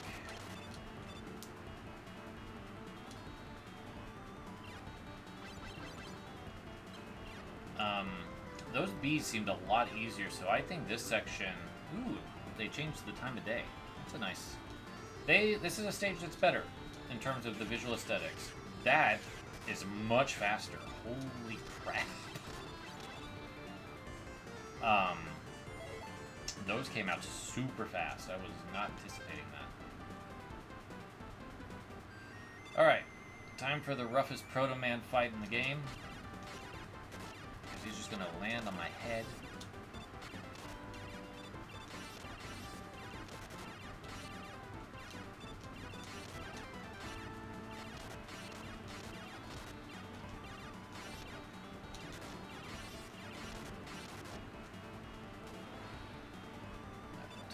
And we'll see how it goes with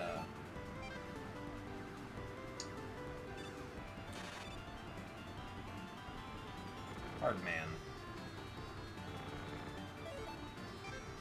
One thing I do like is that they did try, like this being a unique background detail for just this section. That's really nice. That kind of cuts into here. It gives the background some personality. Hardman is huge. My goodness. Why? Okay, so the magnets are worse.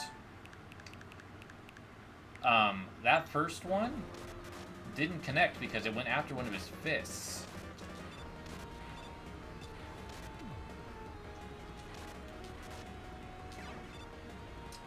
That's a big negative for the magnet missiles with Hardman. They don't do that in the NES version. That makes it a lot harder to fight him, because you kind of have to be more accurate with your shots.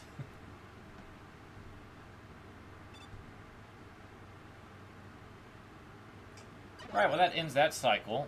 To my knowledge, there is no change to the Robot Master weaknesses. So I'm going to go to Gemini Man like I did last time. And we'll see how that goes. Alright, so they added more of a galaxy vibe. Ooh, that looks nice. There's a little bit of parallax here.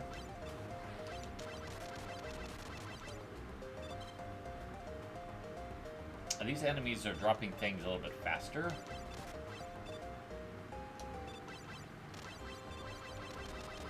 The penguin explosion seemed a lot bigger.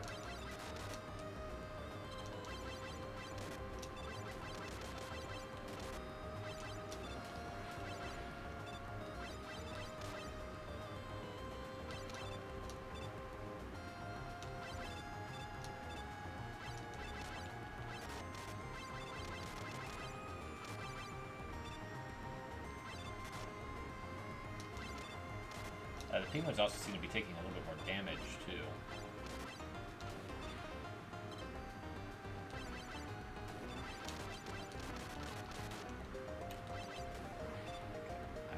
I'm in the mood to deal with you.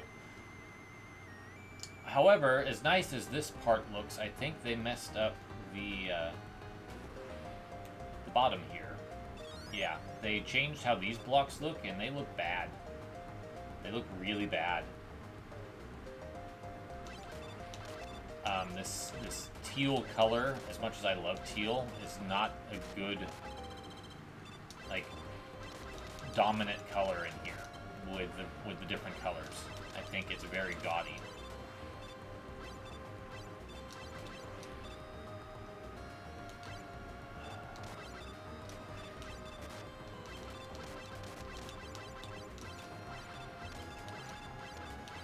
The eggs being a little bit more of a color mishmash, I think, is a nice change.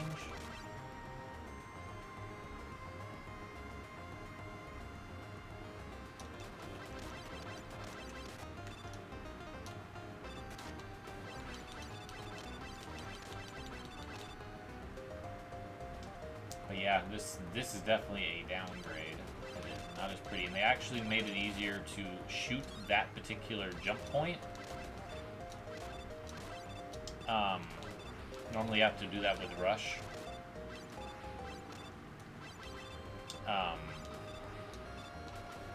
they made that just a touch easier to get through. And then the penguins, I think they changed. No, maybe they didn't, but they don't look good. Like, however they decided to do that, they did not look, they don't look good.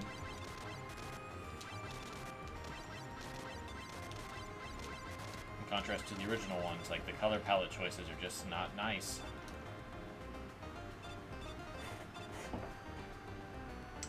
Alright, here we are in the water section, so let's see how this differs.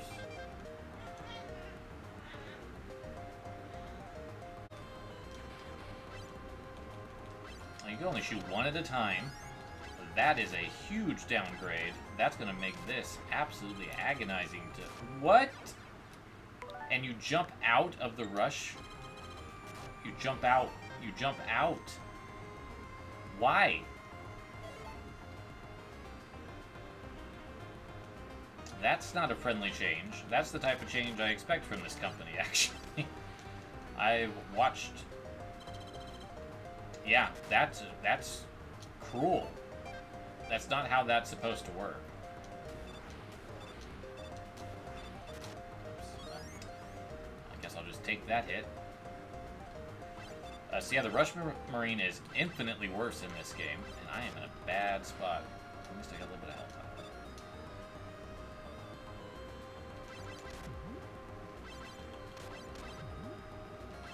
These look a little bit more like Proto Man than they did in the other game. Alright, well, I'm curious how Gemini Man's going to be in this.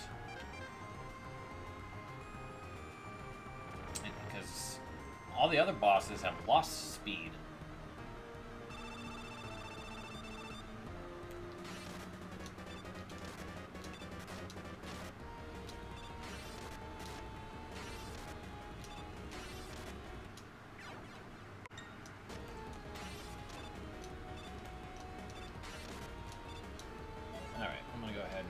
Tank. Nope.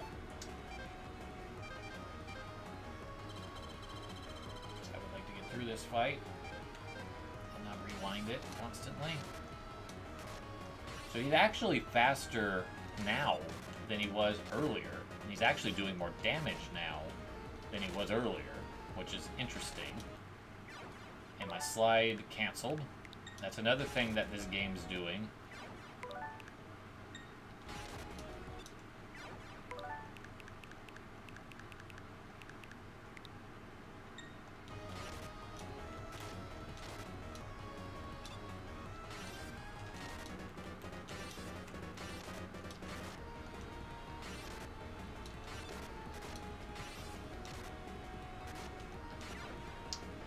Yeah, the Shadow Blade is not as effective here as it is in the NES game. It probably hurts that I can't spam it the same way. I have to kind of throw the blade and wait, and then I can throw another one. I can't throw them one after the other like I can in the NES game. So that is still a very tough fight. That fight hasn't changed even with the speed change in the first section. It's still hard. But it's hard for different reasons. This game slide cancels. And what I mean by that is that you can stop your slide a lot easier and a lot earlier, so you'll just, like, stop it. Like you'll come up, like, a second after you started instead of doing the whole slide motion. That is throwing me off a bit in some of these combat situations.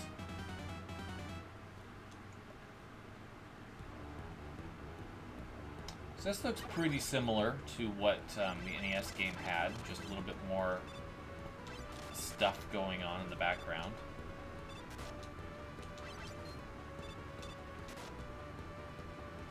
They didn't really change those sprites too much. So we're now, yeah, there's a little bit more like inside the ship going on. I wonder if the Shadow Blade is still as effective.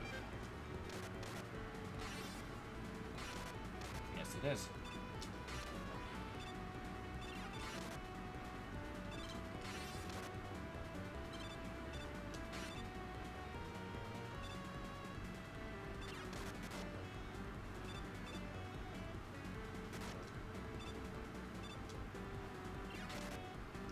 Those Mets are, like, instantaneous. Like, they will shoot you a lot faster than in the NES game.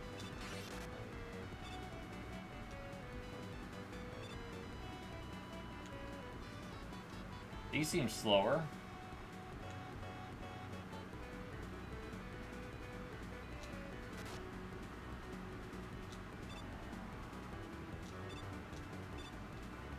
So that's easier to get through. This is now inside.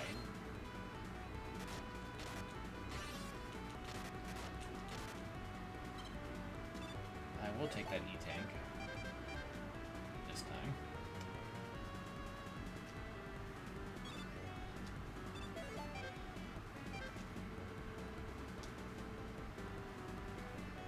Ah, here's this guy.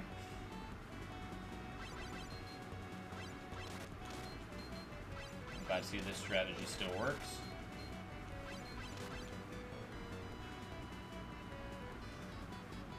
Hopefully I get some health. Or I have to get the Needle Man, because I would really like to not use another E-tank.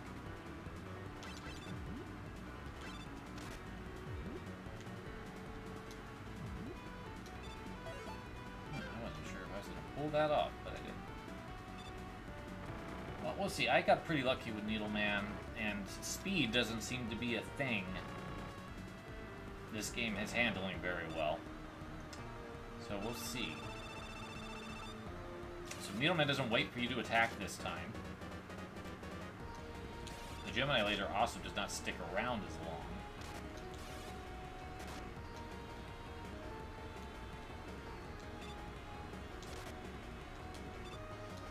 But the fact that Needleman is so much slower is making this a lot easier. I'm going to go ahead and start the fight over, because he reacted differently than I was expecting.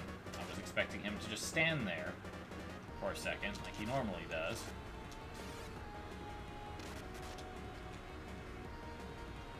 So the Gemini Laser now has this interesting side effect of, if part of it's still on stage,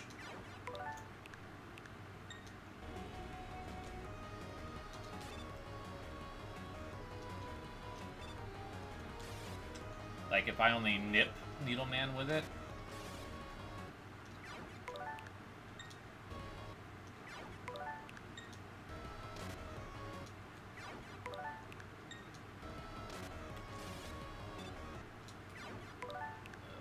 this goes back like a few more seconds than I would like it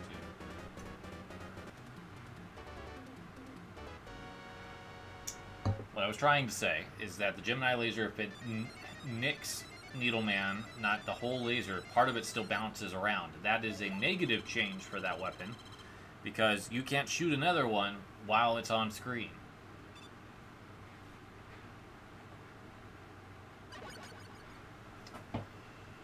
And then it's smaller, so it's less likely to hit. So that is a change I don't understand.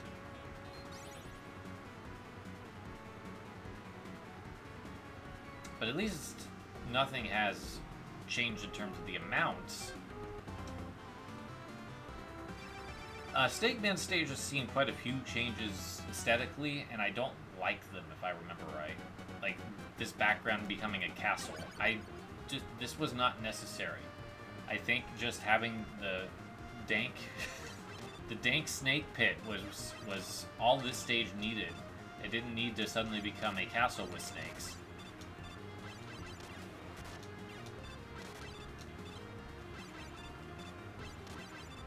It just makes it feel like the snakes invaded this space, when I think it was more aesthetically interesting to just have it just be like a snake pit. A big snakey looks worse in this game. Okay, well, I didn't get touched by either of them last time, and of course that's not going to be the case this time.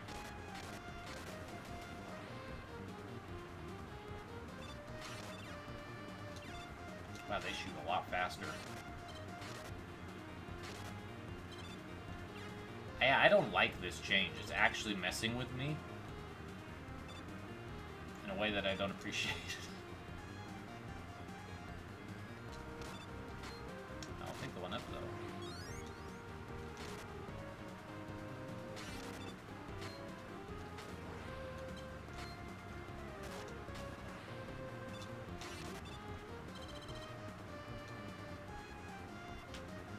Enemies respawn so much faster in this version.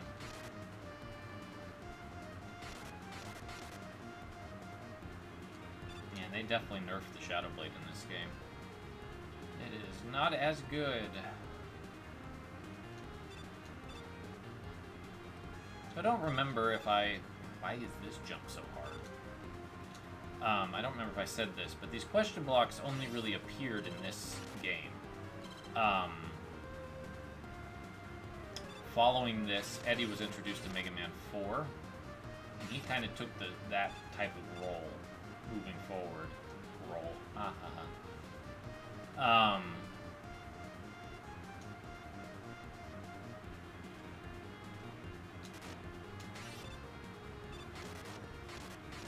Yeah, I managed to not get touched by either Big Snake last time, and this time I totally got hit twice, both times. Okay, that's a nasty jump. I do, like, if I could say one thing, I like these towers kind of having a different texture to them. I will say that's kind of a nice update. The vines are also a nice touch, even if I don't like the fact that it's like suddenly a castle.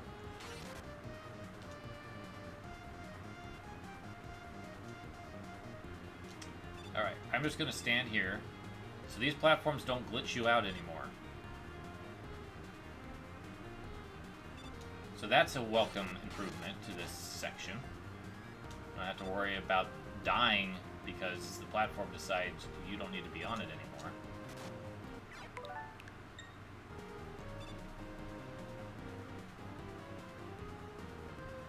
The bullets look a lot worse. The cloud part, that really looks like they just kind of slapped that together very quickly. Like, what is even going on behind them? It looks like they're like little paddles. Like flippers. That pop-up hit, too, is unique to this game. That's not in Mega Man 3 on the NES.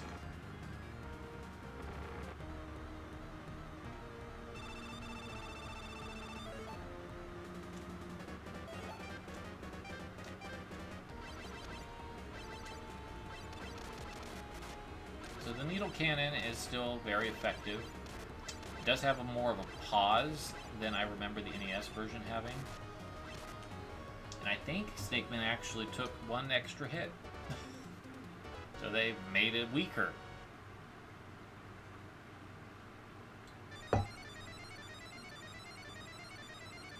Granted, I wasn't really trying to avoid him there, but...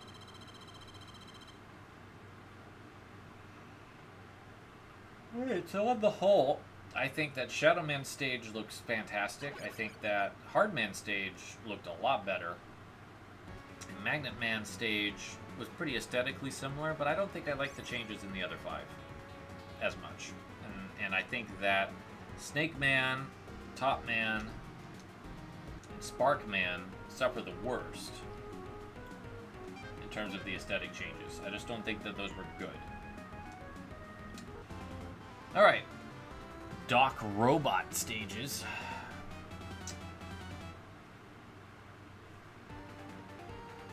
So, change here, they got rid of the broken up part that suggested something different was happening here. So now it just looks like the stage is brand new, just without a ladder. That's less interesting.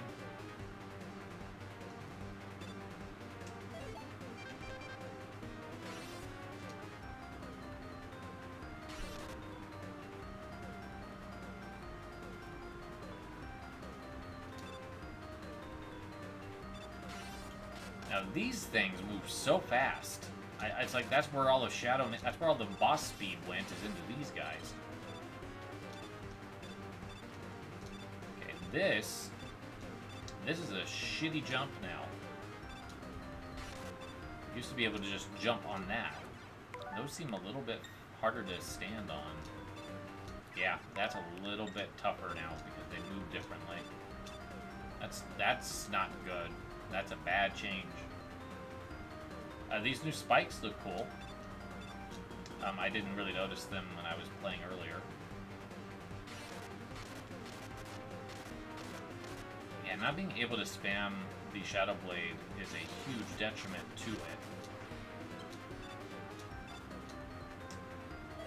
Alright, so this is going to be interesting, given that the Magnet Missiles were tracking Heatman, or Hardman's Knuckles. Are they going to follow Metal Man's blades, too?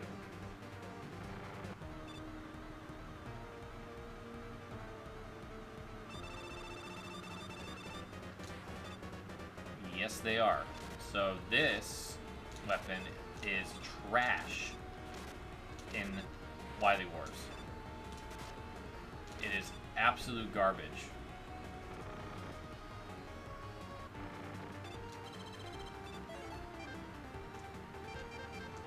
There is, outside of using it in these situations,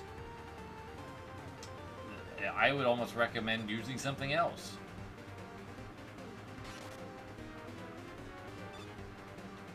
That's really dumbfounding to me, why they made that so much worse.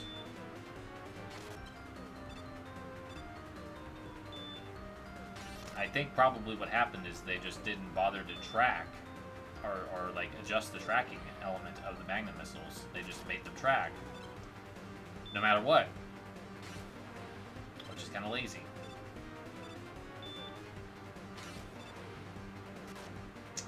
And that hit me. That's just very rude.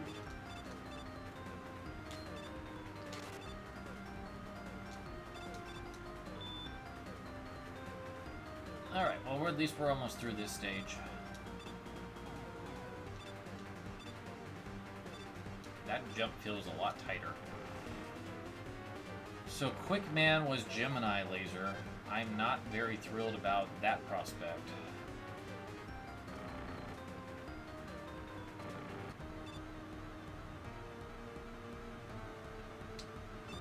Because of how the Gemini Laser works in this game. But Quick Man has no speed, so maybe it won't be so bad. He also was not jumping as much. Like, his behavior changed. But I can only take about 2 hits.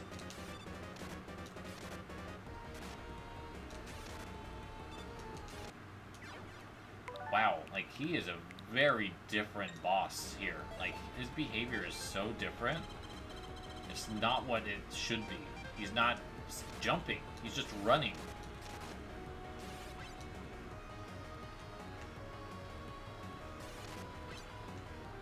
It actually makes this an easier fight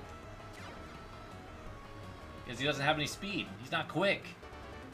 He's average man.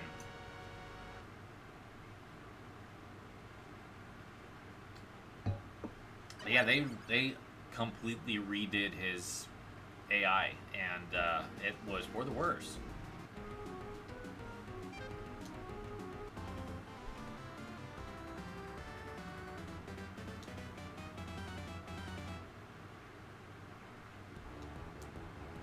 I like this. This looks nice. I always liked the fact that they changed Magnet Man stage to be at night in these levels. I think Magnet Man is the one that they really had the time to modify. I feel like with some of the other ones that they are a little bit less interesting of changes.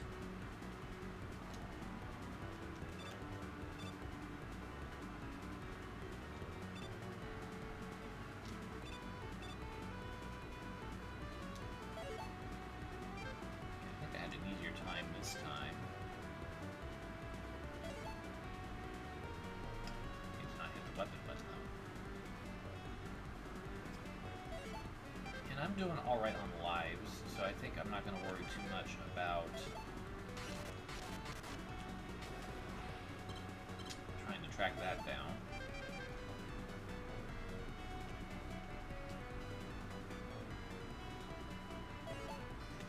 I will go for that E-tank. I haven't really used the rush jet yet, so it doesn't look like they've modified that too much to have it drain more, which is good.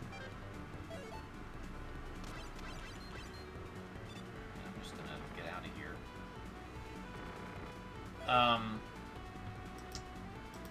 me remind myself what works well in Airman, because I think it was Magnet Missiles And I'm not even going to bother.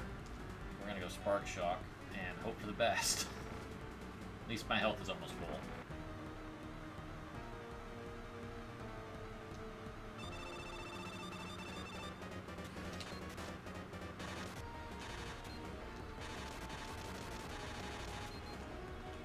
Wow, I got really lucky. There are some iframes in this game, I tell you what. That was so much easier. There was hardly any at my level, which is a bit of a contrast. So this part is not fun to deal with in the NES game. The mosquitoes are much faster in this game, I've noticed that. Thankfully, unlike the Rush Marine, it doesn't, like, abandon you when you jump off of it. But the enemies here are a lot worse. The mosquitoes just seem to be right where you don't want them to be all the time. Every time Rush disappears off the screen, I'm kind of terrified. Did I just get a speed boost in that hit?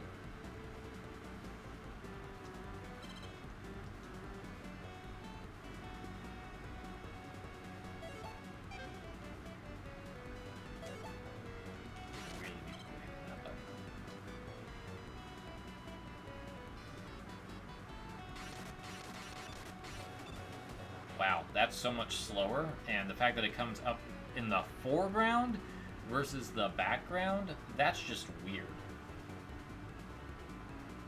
That actually made that encounter a lot easier to deal with.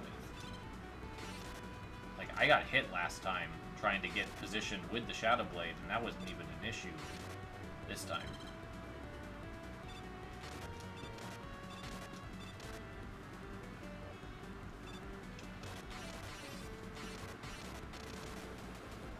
Got hit once. Wasn't quite as fast that time. These porcupines are a lot worse in this game.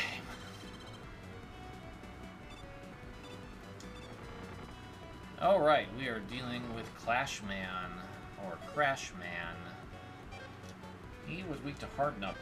So let's see if I can get the positioning right, because I was having a hard time with that last time.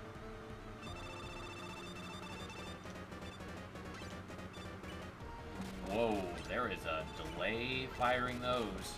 Wow, I'm going to actually restart because that was not expected.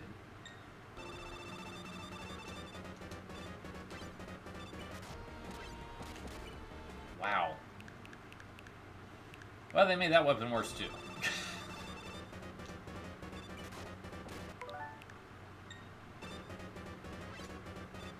Like, I can't even use it to get close.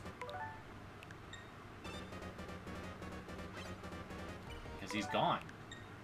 This weapon is trash. Again, for a boss like this is not going to go well for me.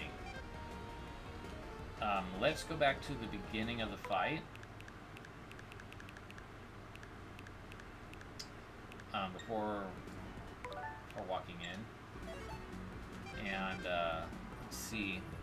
I only have Hard Knuckles on my list, so we're just going to experiment and see what works. Because Hard Knuckles take too long to deal with a guy who jumps when you press the fire button.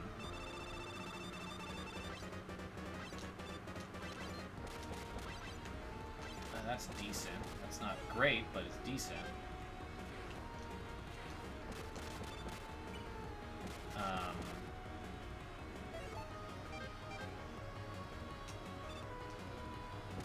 This slow-ass laser is going to probably do nothing.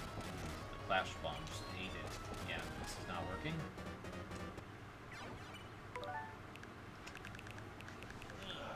Okay, so let's figure out what works. Top spin, why not? None of the other ones use it. It'd be kind of wild if it was top spin. Oh yeah, that actually works pretty decent.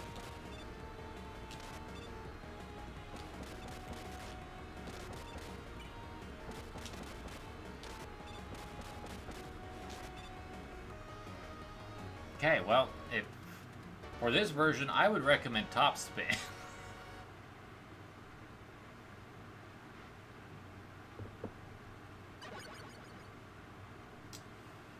Because hard knuckle is not good. It'll work fine on Top Man. It'll work fine in other areas, but I know. Trying to use that on Yellow Devil, that would be the worst. Shadow Blade alone is going to make that fight a lot harder. Because it's slower firing speed. It would have been nice if Mikakushi would have actually followed up a little bit more on Mega Man 3 and like implemented some of the things that the original team just ran out of time to do. Because I think like the touch of making Needleman stage dark was a nice touch, but they didn't do that with the other 3 stages. They essentially look the same, just worn down. I think it would have been neat if they could have done something else with the stages. Like a different color scheme to the stars here, maybe?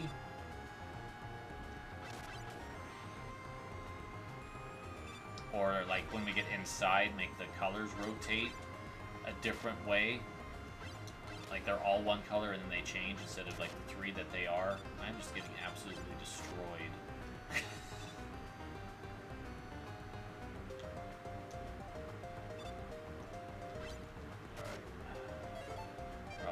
Splendid start here.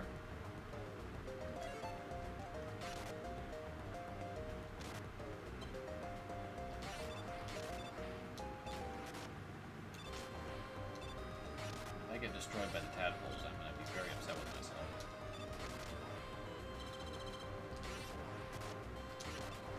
So a fun fact about the tadpoles, at least in the NES version, is that there's only so many of them that can be on screen at once. And Capcom limited that.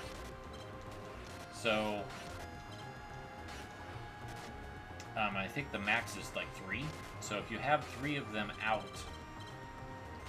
at a given time, no more will spawn. So you can just destroy the rest of the eggs that you need to destroy.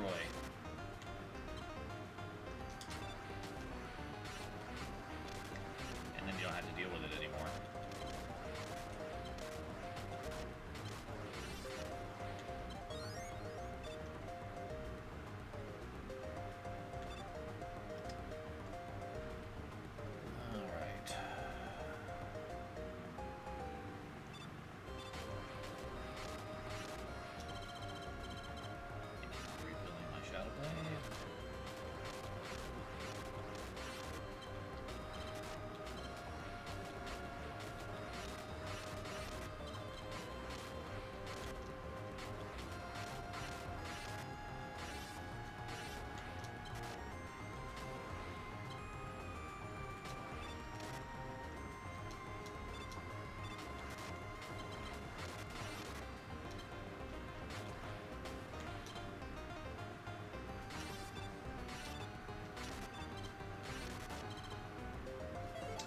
Alright, said Needle Cannon, Flashman, worked pretty well last time.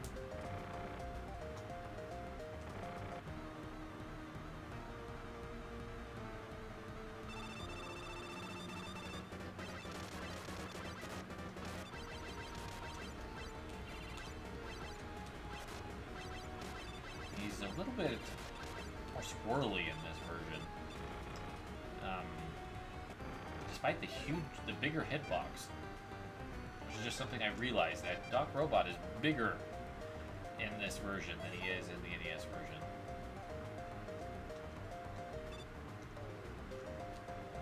Try that again, Rush. So here's another change. Rush teleports in where you're standing, not in front of you. So, like, in that instance, he was not able to be where I needed him to be because he was landing where I was and was getting stuck in the geometry. So, Rush Marine is worse in this game, as we discovered in the normal Gemini Man stage.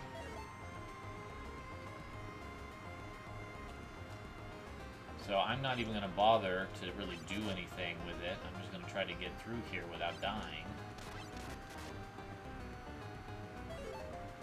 It drains pretty fast.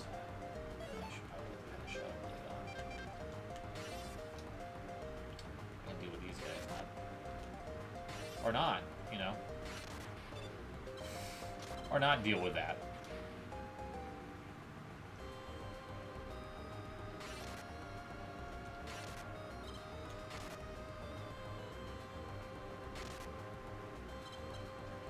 I'm gonna just sit here and farm for a second because I'm low on health and I don't remember what health pickups there are in the future. That's probably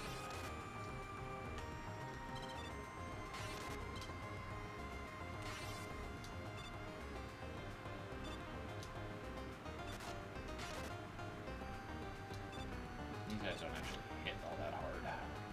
And that one glitched.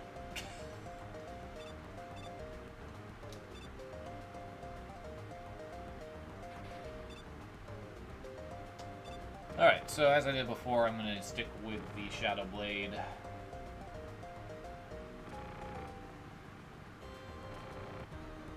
Those spikes look terrible in contrast to the ones that they used in the NES game.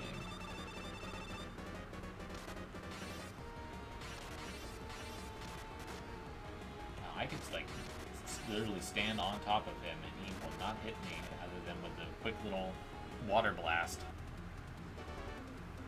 That fight seemed even easier.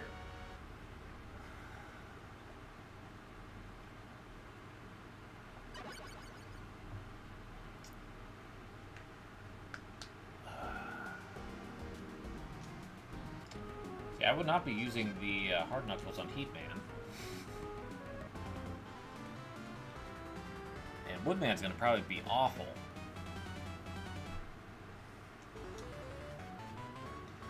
Wow, they actually reused the same spikes here that they used in Gemini Man stage. They had unique spikes before, and now they don't.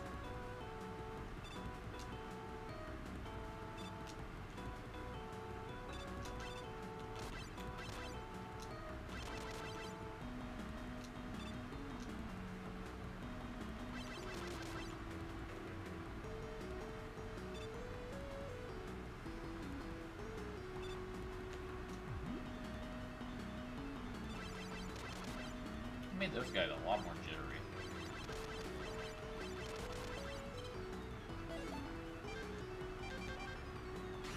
Now, even though the Shadow Blade's worse in this game, it's still, like, a better default weapon. These are acting weird.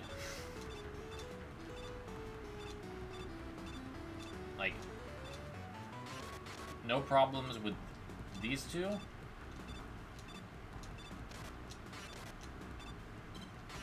Big problems on the third. So this is going to probably not be very fun. So I'm just going to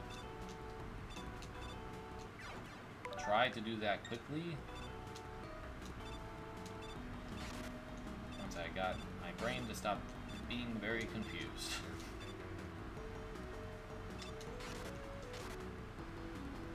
Put a little bit of lava under there, that's nice. Under this platform that I'm jumping on.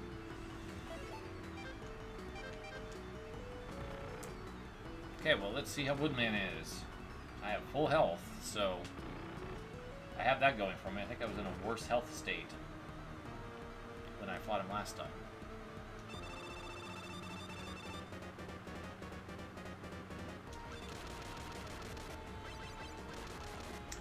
He does not jump halfway across the room. That's a big change. That actually makes this fight easier.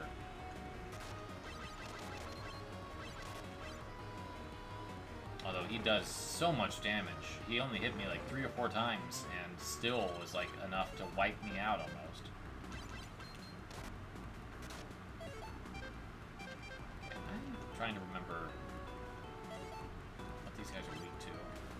Hard knuckle, that's good.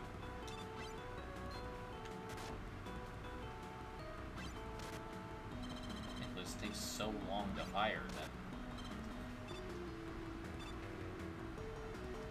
Okay, back to the usual.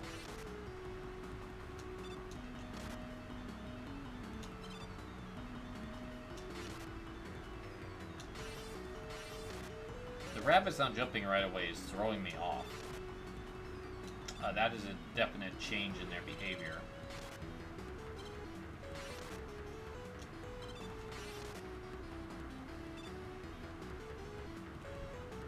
I'm going to be using this.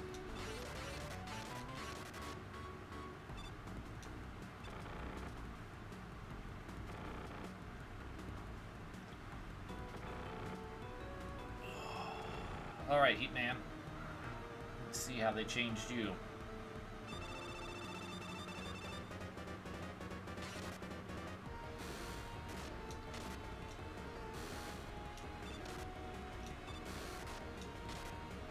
Slower.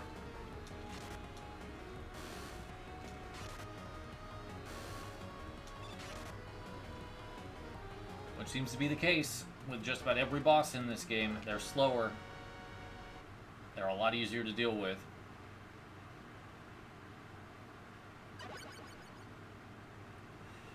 Alright. Brakeman, let's see. I won't be able to Shadow Blade him, so it's going to just be a agonizingly long fight. They also didn't put his scarf in front of the bars, like they should have.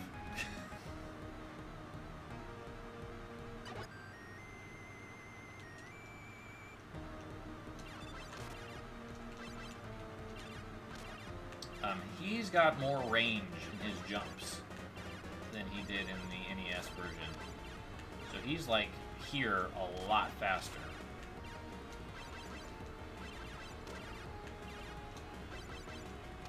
So this is actually a slower fight because I can't hit him as much because he's in the air almost the moment he jumps up here.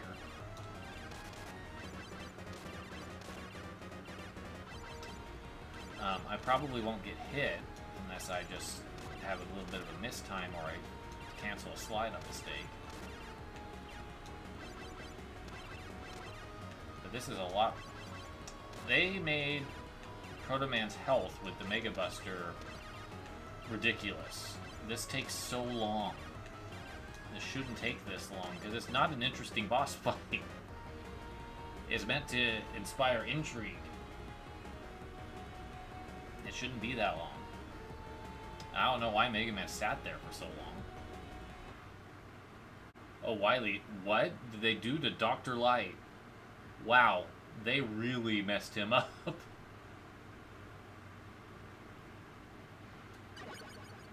And he's not, like, hyper-reacting anymore. This looks nice. That looks great. I think that was a very nice effect. That was a good upgrade.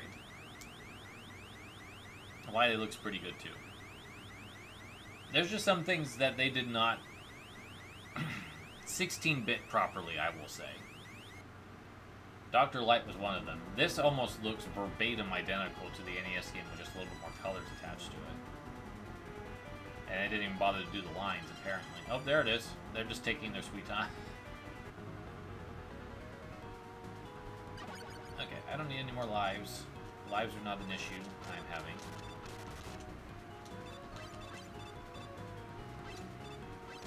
Yeah, the physics in this is just a little bit wonky. Like, I clipped on this platform over here. I clipped it when I fell on it, instead of just missing it like I was expecting to.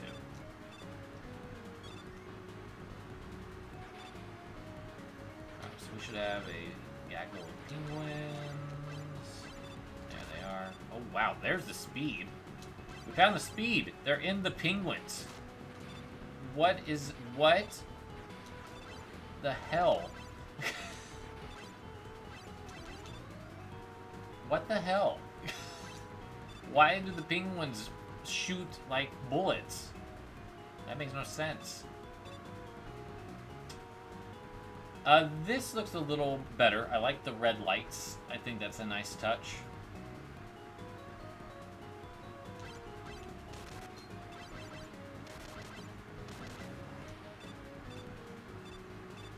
I will buster these hammer goes instead of using the hard knuckles since I want to use it later.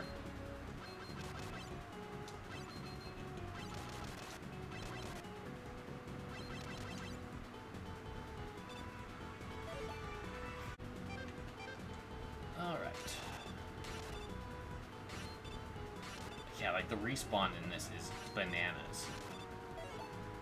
It's already like right there. Just waiting for me to scoot off screen ever so slightly. I keep accidentally tapping the weapon button instead of the shoot button, which is not helping. So this speed is a little bit faster, but I don't think it's going to be a problem. Yeah, so this room is different. This is the Japanese version, as I was saying earlier. So this is the one room they changed.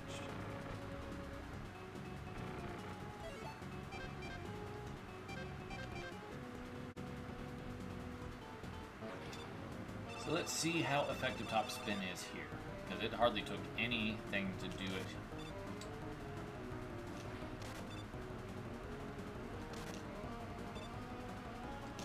At least these guys, maybe because they're smaller, actually have the speed they're supposed to.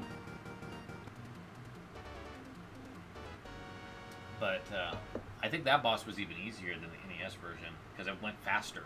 So it's like they were releasing the next one right after the fact.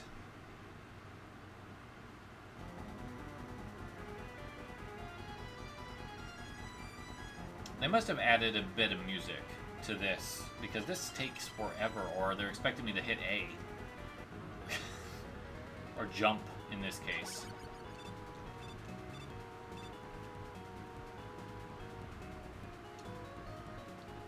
Alright, I'm not too concerned about extra lives.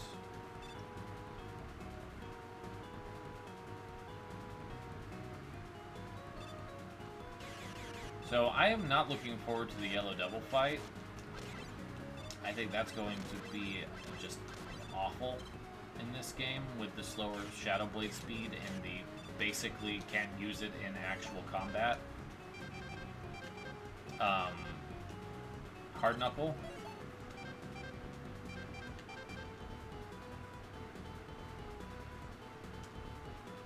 Oh, no despawning bees here.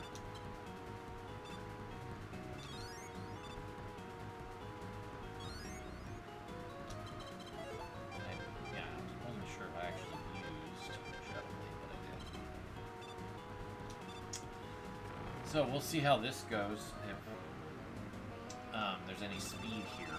There's a background now, which is going to make the blocks coming in a little bit more distracting. So these actually come in more at once. So they sped this up, which is kind of nice, honestly.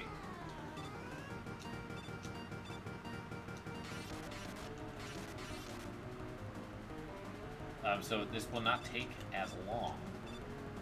And it's easier to dodge. Oddly enough, it's a really tight fit.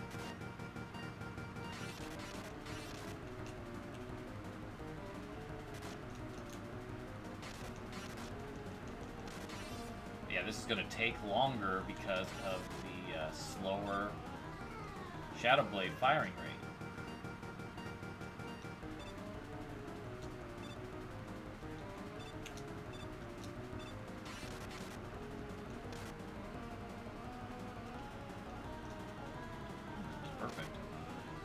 I don't think the Shadow Blade is quite as effective here, though, because it was only doing 2, and I think it was doing like 3 or 4 before, but it might just be because of the ability to fire them off rapidly is missing in this game.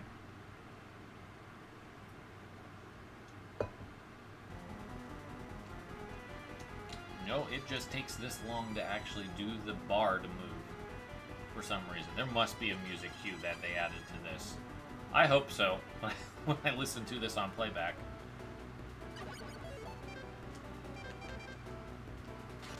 That's why I haven't commented on Yamashita's rearrangements, is because I can't hear them. You will, if all goes well. Alright, so how are things looking? Shadow Blade I used a decent amount of, but I think I'm gonna be fine. I mean, I didn't really run into any issues before. I'll take that free E-tank.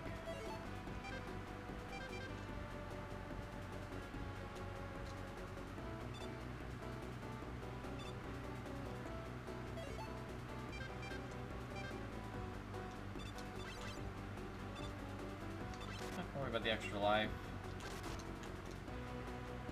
So I can rewind. Shadow Blade here. That was a nice effect with the lighting. I think I'll do it like the last time, although these guys... Wow, you can actually slide under them easier in this game. They're not as wide. Okay, so they... Whoa, there's some strange stuff happening with these blocks. This doesn't look as good here. I think it looked better with the bare background.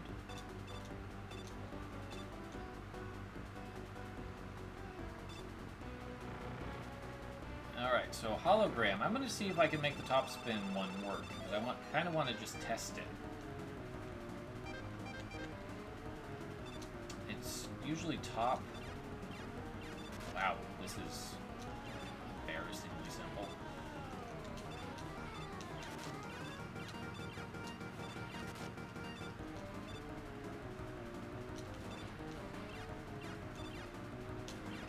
Okay, well, apparently it's just going to hang out on the top layer.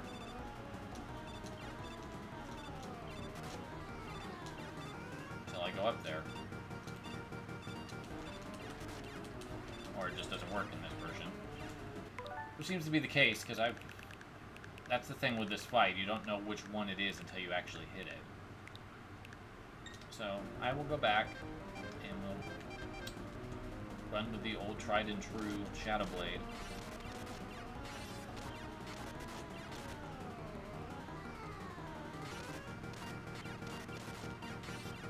The NES version does occasionally keep cycling to the same space, like this just did.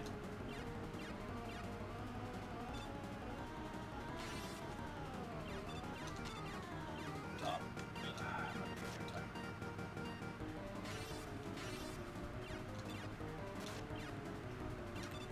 That pop-up is really bizarre. I haven't quite... Nope, there you are.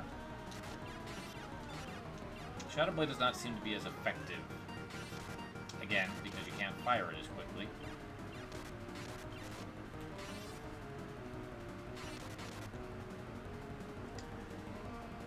So I burned a lot more of it than I did last time. I like this room with the red, though. I think the red's a nice touch in the background. This game makes you wait longer. There's a lot longer pauses. Not just here, but like when you are waiting to leave the room, there's a long pause there. I really noticed it with the Breakman stage. I don't know why there was such a long pause. Alright, let's go ahead and get the Shadow Blade restocked. Probably I'm not going to need to worry about Rush Coil.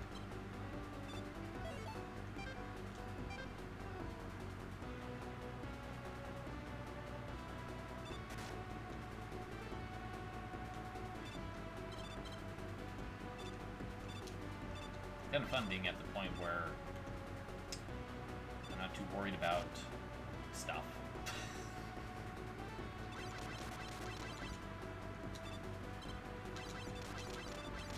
And it takes them a lot longer to get their blocks, and the blocks are slower.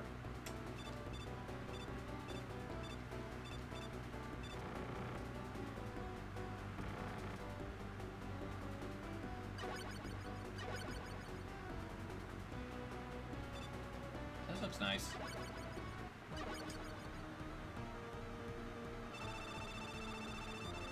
Okay, so again, he's just not going to wait for me to attack, so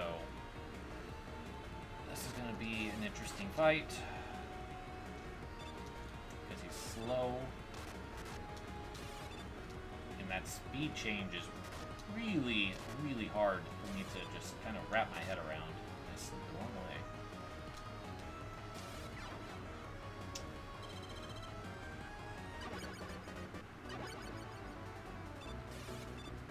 I don't need to jam my laser anymore, so I don't care.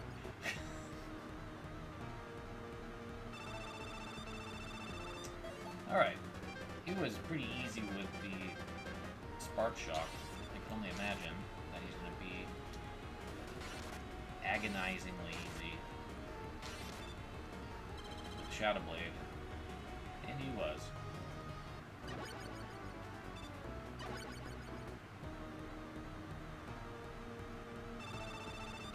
Alright, now I actually get to use the Search Snake.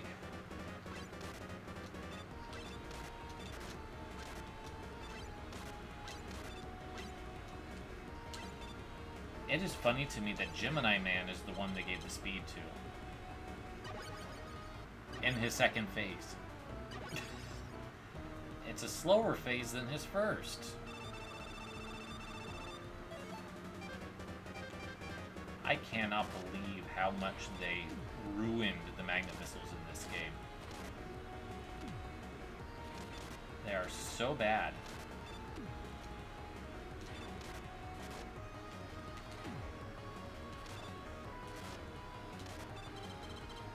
They're so bad. They also ruined the hard knuckle in this game. Top Man shouldn't be an issue with the slower firing speed. He's gonna probably cheat me anyway with his...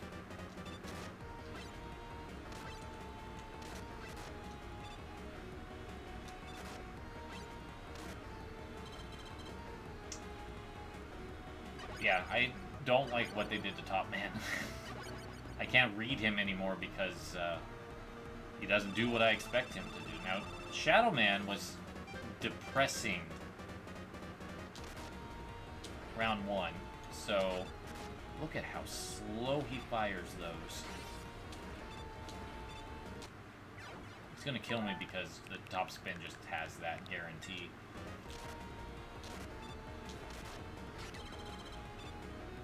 But it's like, it only took 1 point.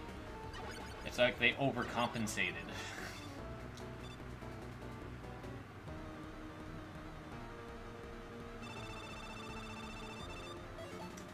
They just did him so wrong in this game. That is not the way Shadow Man should be. Those two attacks are also much closer together in this game. They're usually a little bit further apart.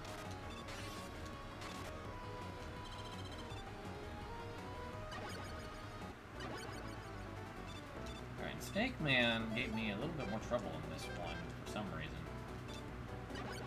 Probably because the needle cannon's slower. I'll actually not just sit here and take it this time.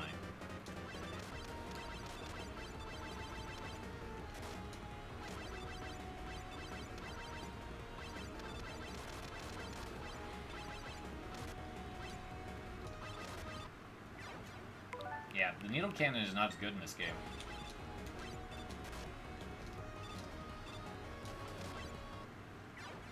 And, I can't predict what Snake Man's going to do. He's mixing it up.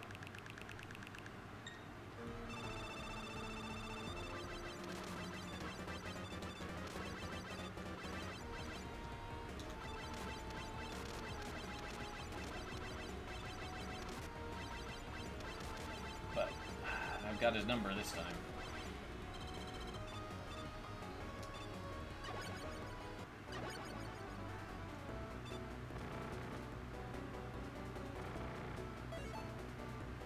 There's less power-ups. There's 4 less here. Why did they do that?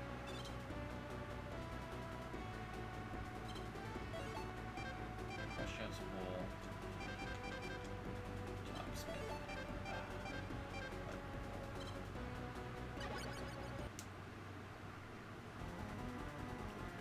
The things that they did.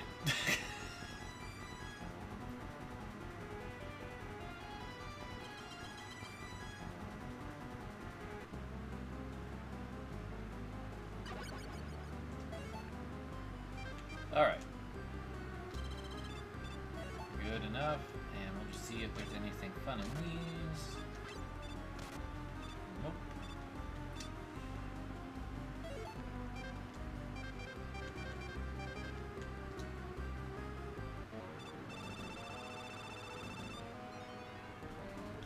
So I remember this being a lot faster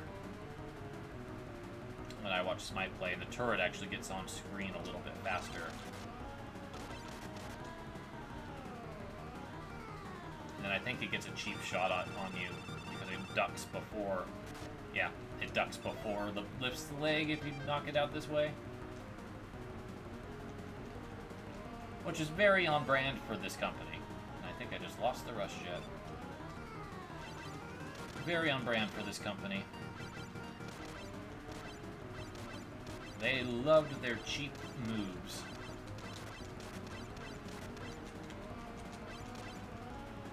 Alright. So,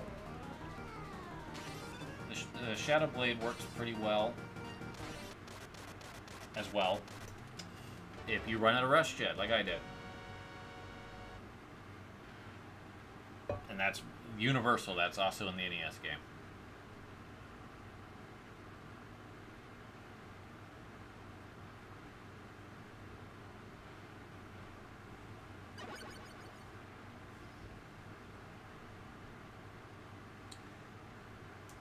Yeah, some of the background choices I don't like.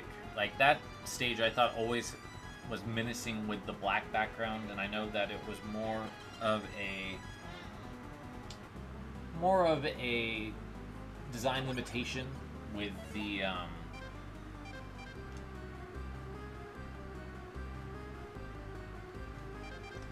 and do Rush Blood.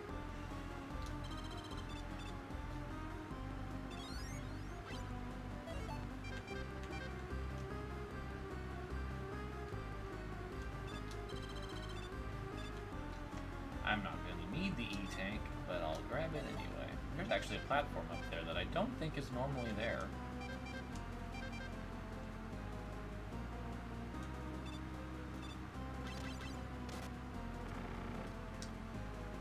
And they added this. I don't remember this being in the game. I thought you just went right in.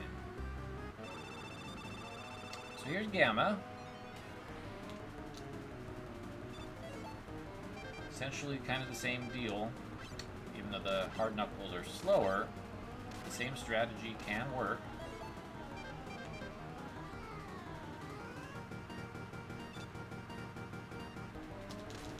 And then the top spin, I think it's even better here. It just seems to instant kill.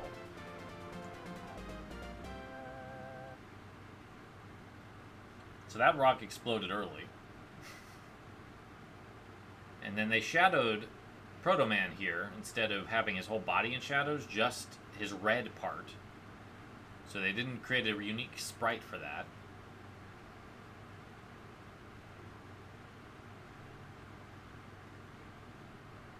Dr. Light looks terrible.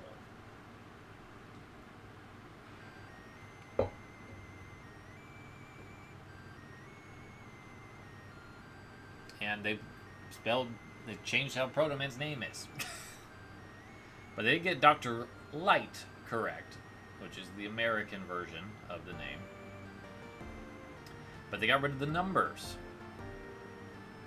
which was one of the coolest things, in my opinion. It looks like they didn't really bother to update the grass texture. It looks about the same, just maybe with another color in it. Clouds look pretty identical, but I think they messed up the tree. This particular image means a lot to me, so... The numbers being gone are a problem, though, because that was such a big deal with Proto Man being number 0. His face also doesn't look good here. Actually, the tree's not bad. So they changed... That doesn't look so much like a bird now, it looks like Dr. Wily escaping. Which maybe that was the original intent and it was harder to tell. Anyway, definitely worse than the original game, but it's interesting. I've never played through the Wily Wars version before. They don't have the animations here, which is also interesting. They got rid of those. I can't comment on Yamashita's rearrangements at the moment. Maybe I'll do a little post discussion of that once I play back the video when I'm getting it edited. I'm gonna leave in all of my flubs, I think, just for fun.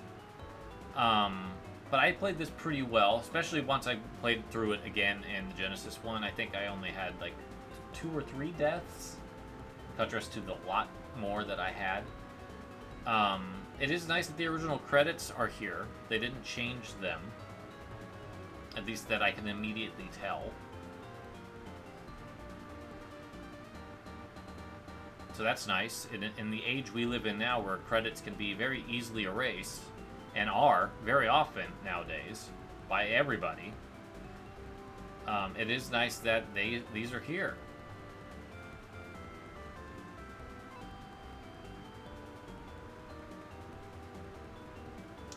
Unlike the NES version, when Mega Man leaps off a rush here, you'll be kicked out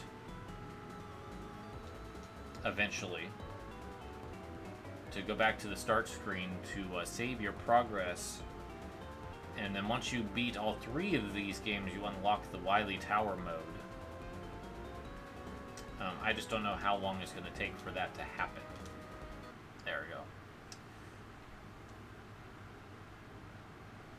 So I guess I'll create a suspend point, because I actually got somewhere. And we'll wrap up. Alright, well, we'll end with Proto Man's full whistle concert, since you never hear the full song in the original game.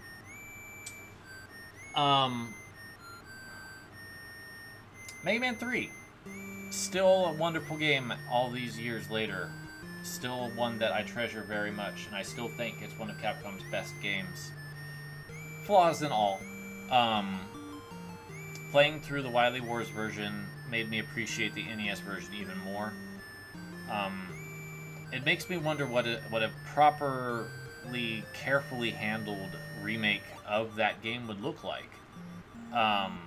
Because there was some of the aesthetic changes that they made I liked, but most of it I was like, this is cluttering up, or it doesn't match the vibe of the original. So I don't really know. I don't have an answer to that. It would be awesome to play a version of this game that at least technically ran better, but didn't have like the weird feeling of Wily Wars. Because of the way Mega Man has been redrawn, he's got different proportions and different properties when he's on stage. So it doesn't quite feel the exact same, even though the sprite flicker's gone. And they really de-emphasize speed, and that might just be a weird holdover from the PAL version, but hardly any of the bosses had speed that should have had it. Shadow Man most notably was missing it, and it made his fight really uneventful. And I love the fight with Shadow Man. It's one of my favorite boss fights in any video game. So to see that so horribly mangled in the Genesis port remake, I guess, was really sad. But I still love this game. I think it's incredible. If you want to look at my tactics, I will post a link in the description below. I said that a long time ago, but this is turning out to be a 3-hour video, so I'll just say it again. This was fun. I enjoyed replaying these games and talking about them, and especially like the live reaction to Wily Wars and how things were different. It being so fresh, since I played the 2 back-to-back, much like you'll see in the video, it was really clear what was changed, and it's really neat. I also did a culture clash on the Mega Man series, which talks about Mega Man 3 in it, and I'll put that in the description too, so you can get a little bit better sense of what's different between the American and the Japanese versions of the original NES game. Thank you for watching. I hope you enjoyed this. And the next Let's Play will probably be Shmup Summer, which I hope to start in July. So I will see you on this particular sub-series of videos next month. Have a wonderful set of days until I see you again, and take care.